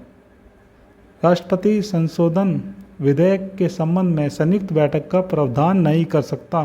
संसद संविधान में किसी भी प्रकार का संशोधन कर सकते हैं, किंतु ऐसा कोई संशोधन नहीं कर सकती जिससे संविधान के मूल ढांचे का उल्लंघन हो। ये बात कहाँ की किसने कही थी? ये बात कही थी केशवानंद भारती मामला, जो 1973 में हुआ था। कब हुआ था? 1973 में हुआ था। दोस्तों, पंचायती राज से संबंधित कुछ समितियां देखते हैं। ठीक, 1957 को बलवंत राय मेहता समिति ने ग्रामीण विकास के लिए त्रिस्तरीय पंचायती राज संस्थानों की स्थापना का सुझाव दिया था। 2 अक्टूबर 1959 को त्रिस्तरीय पंचायती राज संस्था की शुरुआत राजस्थान के नागौर जिले से की गई थी। 1977 में अशोक मेहता समिति ने पुणे पंचायती राज संस्थानों की स्थापना का प्रावधान किया और इन्होंने 2 स्तरीय करने की बात की। कितने? 2 स्तरीय करने की बात की थी। LM सिंघवी समिति 1985 में सर्वप्रथम पंचायती राज संस्थाओं को संवैधानिक दर्जा प्रदान करने की सिफारिश की थी। 1989 में राजीव गांधी के प्रधानमंत्री वाले कार्यकाल में पंचायती राज संस्थाओं को संवैधानिक दर्जा देने के लिए संसद में 64वां संविधान संशोधन विधेयक प्रस्तुत किया गया था, किंतु यह राज्यसभा से पारित नहीं हुआ था। 1990 में पुनः 74वां संविधान संशोधन विधेयक प्रस्तुत किया गया, किंतु यह भी पारित नहीं किया गया था।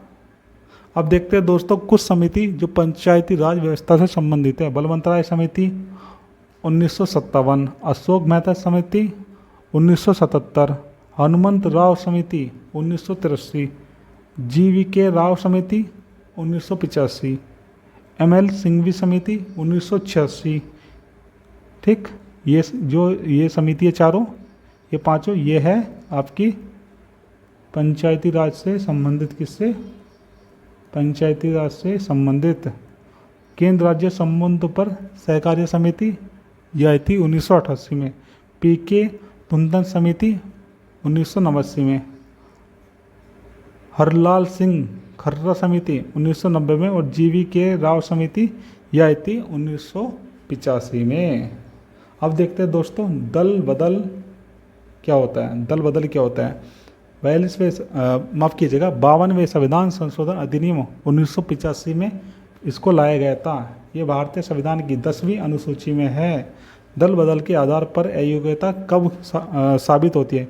कोई विधायक या सांसद अपनी इच्छा से उस राजनीतिक दल की सदस्यता त्याग देता है जिस दल की सीट पर वह संसद में जीतकर आया था। अपने दल के निर्देशों के विपरीत सदन में वोटिंग या वोटिंग करने के समय सदन में उपस्थित नहीं रहता। निर्दलीय सदस्य चुनाव जीतने के बाद किसी राजनीतिक दल की सदस्यता ग्रहण कर ले। कोई मनोनीत सदस्य अपने मनोनयन के 6 महीने के बाद किसी राजनीतिक दल की सदस्यता ग्रहण न करे। अयोग्यता का निर्धारण कौन करेगा? ये करेगा सदन का अध्यक्ष। दल बदल के संबंध में सदन के अध्यक्ष द्वारा दिए गए निर्णय को न्यायालय में चुनौती नहीं दी जा सकती। ऐसा कब हुआ था? तो ये हुआ था कि होलोहन मामले में सुप्रीम कोर्ट का निर्णय यह था। 91वां संविधान संशोधन अधिनियम 2003। मंत्रिपरिषद का आकार प्रधानमंत्री सहित लोकसभा की कुल सदस्य संख्या से 15% से अधिक नहीं होना चाहिए। राज्यों के संबंध में मंत्रिपरिषद की सदस्य संख्या मुख्यमंत्री सहित 12 नहीं होनी चाहिए। यदि कोई सांसद या विधायक दल बदल के आधार पर अपनी सदस्यता खो देता है तो वह मंत्री पद धारण करने के लिए भी अयोग्य हो जाएगा। अब देखते हैं 5वीं अनुसूची। 5वीं अनुसूची अनुसूचित क्षेत्र से संबंधित प्रावधान करती है जिसमें असम, मेघालय, मिजोरम, त्रिपुरा को छोड़कर आते हैं। अनुसूचित क्षेत्र ऐसे क्षेत्र जिसे राष्ट्रपति अपने आदेश से घोषित करता है।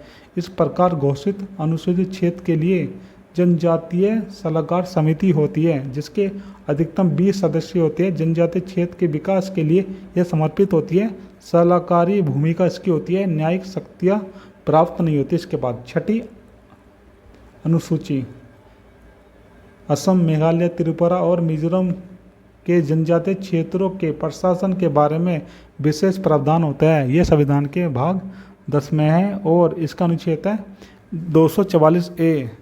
स्वशासी जिला राज्यपाल द्वारा इन जिलों के लिए किसी क्षेत्र को जनजातीय क्षेत्र घोषित किया जा सकता है। स्वशासी जिले का प्रशासन स्वशासी जिला परिषद द्वारा किया जाता है।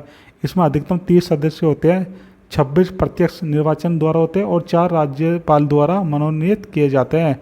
स्वशासी राज्य 22वां संविधान संशोधन अधिनियम 1969 में अनुच्छेद 244 के तहत केवल असम के लिए था। केवल संसद द्वारा साधारण विधेयक से गठन किया जाता था।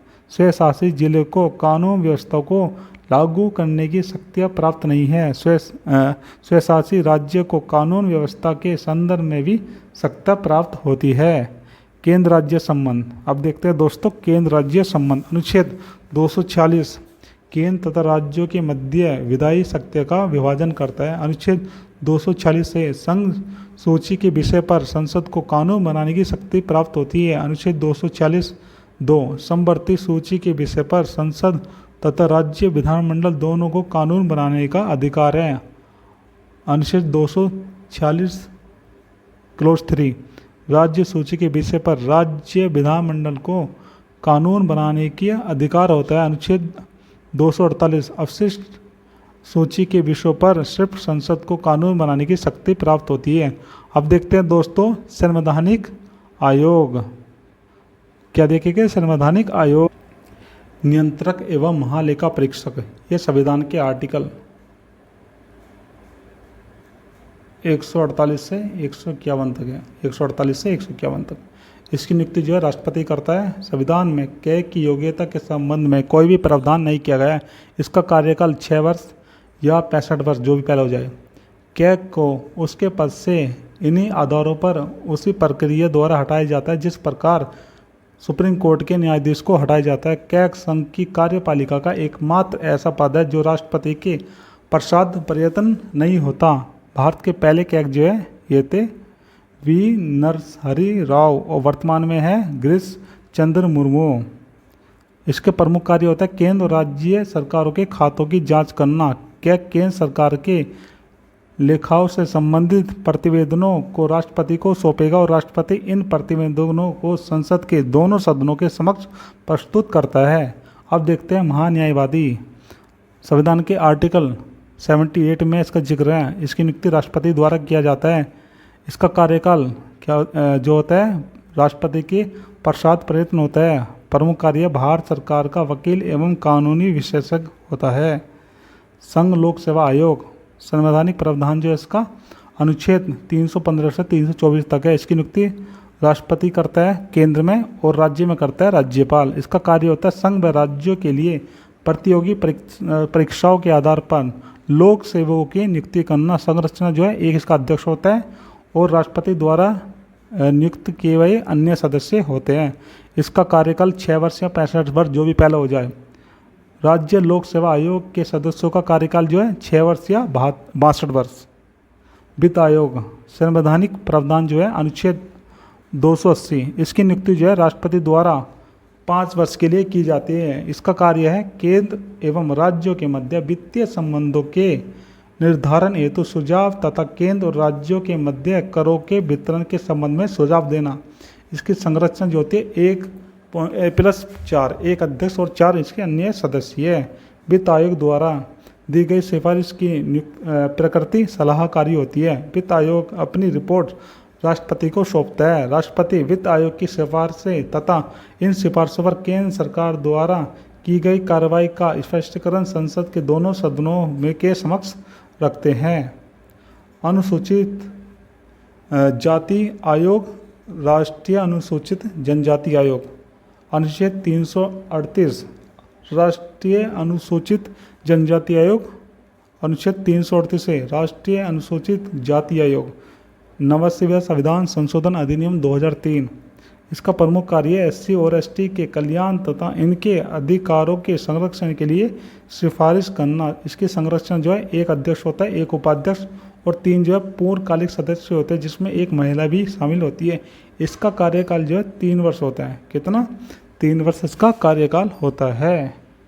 अंतर्राज्यीय नदी जल विवाद अनुच्छेद 262 माफ कीजिएगा 262 संसद विभिन्न राज्यों के मध्य उत्पन्न होने वाली नदी जल संबंधी विवादों के न्यायिक समाधान के लिए व्यवस्था कर सकती है। संसद द्वारा इस प्रकार की गई व्यवस्था को देश के किसी भी न्यायालय में चुनौती नहीं दी जा सकती। अंतर्राज्यीय परिषद अनुच्छेद 263 राष्ट्रपति द्वारा विभिन्न राज्यों तथा केंद्र और राज्यों के मध्य उत्पन्न गतिरोधों को दूर करना, साथ में आपसे विचार विमर्श के लिए एक अंतर्राज्यीय परिषद का गठन करना होता है। जीएसटी काउंसिल 101 व संविधान संशोधन अधिनियम द्वारा संविधान 269A जीएसटी से संबंधित मुद्दों पर केंद्र और राज्य सरकार को सिफारिश करने के लिए एक संवैधानिक निकाय होती है। इसका अध्यक्ष जो है केंद्रीय वित्त मंत्री होता है। इसके सदस्य जो है सभी राज्य एवं संघ शासित प्रदेश के वित्त मंत्री होते हैं। जीएसटी काउंसिल के तहत केंद्र सरकार को 1/3 मत कोटा जबकि सभी राज्य सरकारों का एक साथ मिलकर कुल 2/3 मत कोटा होता है।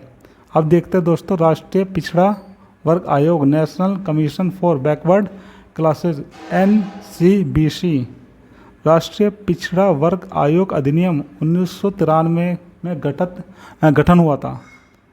102वां संविधान संशोधन अधिनियम 2018 द्वारा इसे संवैधानिक दर्जा दे दिया गया। प्रत्येक मंत्रालय, केंद्रीय सामाजिक न्याय एवं अधिकारिता मंत्रालय, लक्षित वर्ग जो है सामाजिक और शैक्षणिक दृष्टि से पिछड़े लोग। संवैधानिक दर्जा मिलने के लाभ, सिविल न्यायालय के समान शक्तियाँ प्राप्त है। OBC से जुड़े मामले सीधे संसद के पटल पर रखे जाएंगे। निर्वाचित सरकार द्वारा आयोग की मांगों की उपेक्षा करना कठिन होगा। OBC के कल्याण का मार्ग प्रशस्त करेगा। भाषाई अल्पसंख्यकों के लिए विशेष अधिकार, special officer for linguistic minorities.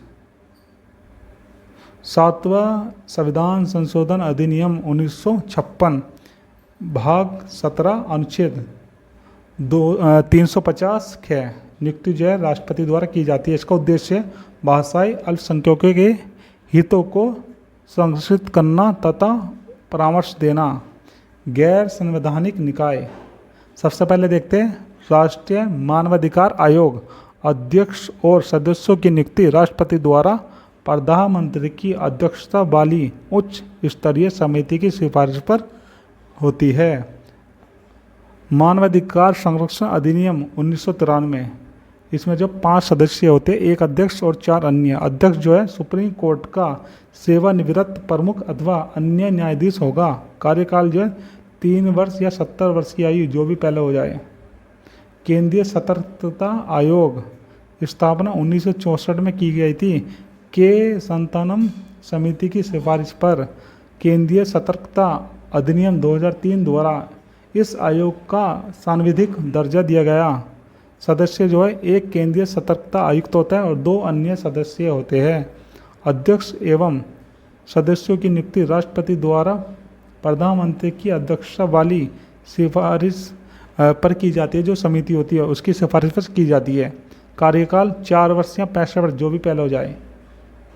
Lokpal और लोकायुक्त, स्वीडन की ओम्बुड्समैन अवधारणा से प्रेरित है। इस अवधारणा को अपनाने वाला गुयाना प्रथम विकासशील देश था। भारत में ओम्बुड्समैन की अवधारणा केंद्रीय विधि मंत्री कुमार सेन द्वारा प्रस्तुत की गई थी। लोकपाल तथा लोकायुक्त अधिनियम 2013 के माध्यम से पारित हुआ। 1 अध्यक्ष तथा 8 अन्य सदस्य होते हैं। कार्यकाल जो उनका 5 वर्ष या। नीति आयोग, इसका गठन जो है 1 जनवरी 2015 को किया गया था। इसकी पूर्ववर्ती जो संस्था थी ये थी योजना आयोग। इसका अध्यक्ष जो है प्रधानमंत्री होता है और उपाध्यक्ष होता है प्रधानमंत्री द्वारा नियुक्त व्यक्ति। संचालन परिषद में राज्य के मुख्यमंत्री होते हैं और साथ में केंद्र शासित प्रदेशों के उपराज्यपाल होते हैं। पदेन सदस्य जो है इसके प्रधानमंत्री द्वारा नामित केंद्रीय मंत्रिपरिषद के अधिकतम 4 सदस्य होते हैं। क्षेत्र परिषद, विशिष्ट क्षेत्रीय मुद्दों को संबंधित करने के लिए प्रधानमंत्री या उसके द्वारा नामित व्यक्ति मुख्यमंत्री और उपराज्यपाल की बैठकों की अध्यक्षता करता है। तदर्थ सदस्यता प्रमुख अनुसंधान संस्थानों से बारी बारी से 2 पदेन सदस्य होते हैं। मुख्य कार्यकारी अधिकारी, जिसको कहते हैं CEO, भारत सरकार का सचिव होता है जो प्रधानमंत्री द्वारा नियुक्त किया जाता है। केंद्रीय सूचना आयोग, स्थापना जो है इसकी सूचना के अधिकार अधिनियम 2005 के तहत की गई थी। 2005 में। मॉडल विभाग जो है कार्मिक और प्रशिक्षण विभाग, जिसको कहते हैं DOPT। एक मुख्य सूचना आयुक्त होता है और अधिकतम 10 सूचना आयुक्त हो सकते हैं। नियुक्ति राष्ट्रपति द्वारा प्रधानमंत्री की अध्यक्षता वाली समिति की सिफारिश पर की जाती है। इसका कार्यकाल जो 5 वर्ष या 65 वर्ष, जो भी पहले हो जाए। RTI एक्ट 2005 के तहत मांगी गई सूचना को तय सीमा के भीतर उपलब्ध कराना है। केंद्रीय जांच ब्यूरो CBI, दिल्ली विशेष पुलिस स्थापना अधिनियम 1946 के तहत की गई थी। भारत की एक प्रमुख अन्वेषण एजेंसी है। 1963 में शक्तियों का विस्तार, हत्या, गंभीर अपराध जैसे मामलों की जांच के लिए इस संस्था का निर्माण किया गया था। इसका जो मॉडल विभाग है, माफ़ कीजिएगा, नोडल विभाग है कार्मिक पेंशन तथा लोक शिकायत मंत्रालय के कार्मिक विभाग है। नेशनल इन्वेस्टिगेशन एजेंसी NIA स्थापना जो है राष्ट्रीय जांच एजेंसी अधिनियम 2008 के तहत दिसंबर 2008 में की गई थी। अखिल भारतीय स्तर पर आतंकवादी गतिविधियों की जांच करना तथा उन पर अंकुश लगाने के लिए इसकी स्थापना की गई थी। केंद्र और राज्यों के मध्य समन्वयकारी भूमिका बनाए रखना। NAI के निर्णय के विरुद्ध उच्च न्यायालय तथा सुप्रीम कोर्ट में अपील कर सकते हैं। राष्ट्रीय हरित अधिकरण, नेशनल ग्रीन ट्रिब्यूशन NGT, राष्ट्रीय हरित अधिकरण अधिनियम NGT एक्ट 2010 के तहत स्थापना की गई। भारत विश्व का प्रमुख माफ़ कीजिएगा भारत विश्व का कुल तीसरा जबकि पहला विकासशील देश है जहाँ पे क्या है NGT की स्थापना हुई। इससे पहले ऑस्ट्रेलिया फिर न्यूजीलैंड में हुई थी और तीसरे नंबर पर भारत। NGT एक्ट 2010 के तहत अनिवार्य है कि NGT के पास आने वाले पर्यावरण संबंधी मुद्दों पर निपटारा जो है 6 महीने के भीतर भीतर कर दिया जाए। इसका एक अध्यक्ष होता है, न्यायिक सदस्य और विशेषज्ञ सदस्य होता है। कार्यकाल जो 5 वर्ष होता है। सदस्यों को पुनः पद पर नियुक्त नहीं किया जाता। अध्यक्ष की नियुक्ति भारत के मुख्य न्यायाधीश के परामर्श से केंद्र सरकार द्वारा किया जाता है। यह आवश्यक है कि अधिकरण में कम से कम 10 और अधिकतम 20 पूर्णकालिक न्यायिक सदस्य एवं विशेषज्ञ सदस्य हो। भारतीय विधि आयोग कानूनी संबंधी विषयों पर महत्वपूर्ण सुझाव देने के लिए समय समय पर गठन किया जाता है। ना तो संवैधानिक आयोग है, ना ही सांविधिक विधि और ना ही न्यायिक मंत्रालय के द्वारा आता है। भारत में पहले विधि आयोग का गठन जो है 1834 में किया गया था। किसने किया था? लॉर्ड मैकाले की अध्यक्षता में वायसराय लॉर्ड विलियम बेंटिंक द्वारा किया गया था। स्वतंत्र भारत के पहले विधि आयोग का गठन 1955 में भारत के पहले अटॉर्नी जनरल MC शीतलवाड़ की अध्यक्षता में किया गया था। 21वें विधि आयोग जो है ये है बलबीर सिंह चौहान थे। पहला प्रशासनिक सुधार आयोग जो आया था 1966 में। कब आया था? 1966 में मोरारजी देसाई की अध्यक्षता में। बाद में मोरारजी देसाई के केंद्र सरकार में मंत्री बन जाने के कारण के हनुमंतैया को इसका अध्यक्ष नियुक्त कर दिया गया था। पहले प्रशासनिक सुधार आयोग ने अपनी रिपोर्ट दी थी 1966 तथा 1970 को केंद्र सरकार को प्रस्तुत की थी। दूसरा प्रशासनिक सुधार आयोग 2005 कर्नाटक के भूतपूर्व मुख्यमंत्री वीरप्पा मोइली की अध्यक्षता में बनाया गया था। 2009 में आयोग ने भारतीय शासन प्रशासन प्रणाली में सुधार के लिए 15 रिपोर्ट दी थी। गैर संवैधानिक निकाय देखते कौन कौन से? सहकारी समितियाँ। 97वां संविधान संशोधन अधिनियम 2011 द्वारा सहकारी समिति बनाने का मूल अधिकार है अनुच्छेद 19 में, माफ़ कीजिएगा, अनुच्छेद 19 में। सहकारी समितियों को बढ़ावा देना राज्य का कर्तव्य है। यह है हमारे आर्टिकल 43 ख में। स्थानीय निकायों के प्रसंग में सहकारी समितियों का गठन अनुच्छेद 243 में। राज्य भाषा भाग 17 अनुच्छेद 343 से 351 संघ की राजभाषा हिंदी तथा अंकों का अंतर्राष्ट्रीय रूप होगा। प्रत्येक 10 वर्ष पर राष्ट्रपति द्वारा भाषाई आयोग का गठन किया जाता है जो हिंदी तथा अंग्रेजी के सरकारी प्रयोग के संबंध में सिफारिशें देगा तथा स्थिति का आंकलन करेगा। अभी तक केवल भाषाई आयोग का गठन किया गया है। 1955 में V.G. खरे की अध्यक्षता में केवल हिंदी भाषा के विकास के लिए प्रयास किया गया था। राज्य की राजभाषा के संबंध में राज्य विधानमंडलों को कानून बनाने का अधिकार है। 8वीं अनुसूची से बाहर किसी भाषा को भी किसी राज्य द्वारा राजभाषा के रूप में अपनाया जा सकता है। केंद्र एवं राज्यों के बीच संवाद एवं पत्राचार की भाषा हिंदी एवं अंग्रेजी होगी। सुप्रीम कोर्ट तथा हाई कोर्ट की प्रत्येक कार्रवाई अंग्रेजी भाषा में होगी। कोई राज्यपाल राष्ट्रपति की पूर्व अनुमति से किसी भाषा को संबंधित हाई कोर्ट की कार्रवाई की भाषा का दर्जा दे सकता है, किंतु इसके बावजूद हाई कोर्ट के निर्णय एवं आदेश केवल अंग्रेजी भाषा में ही होंगे।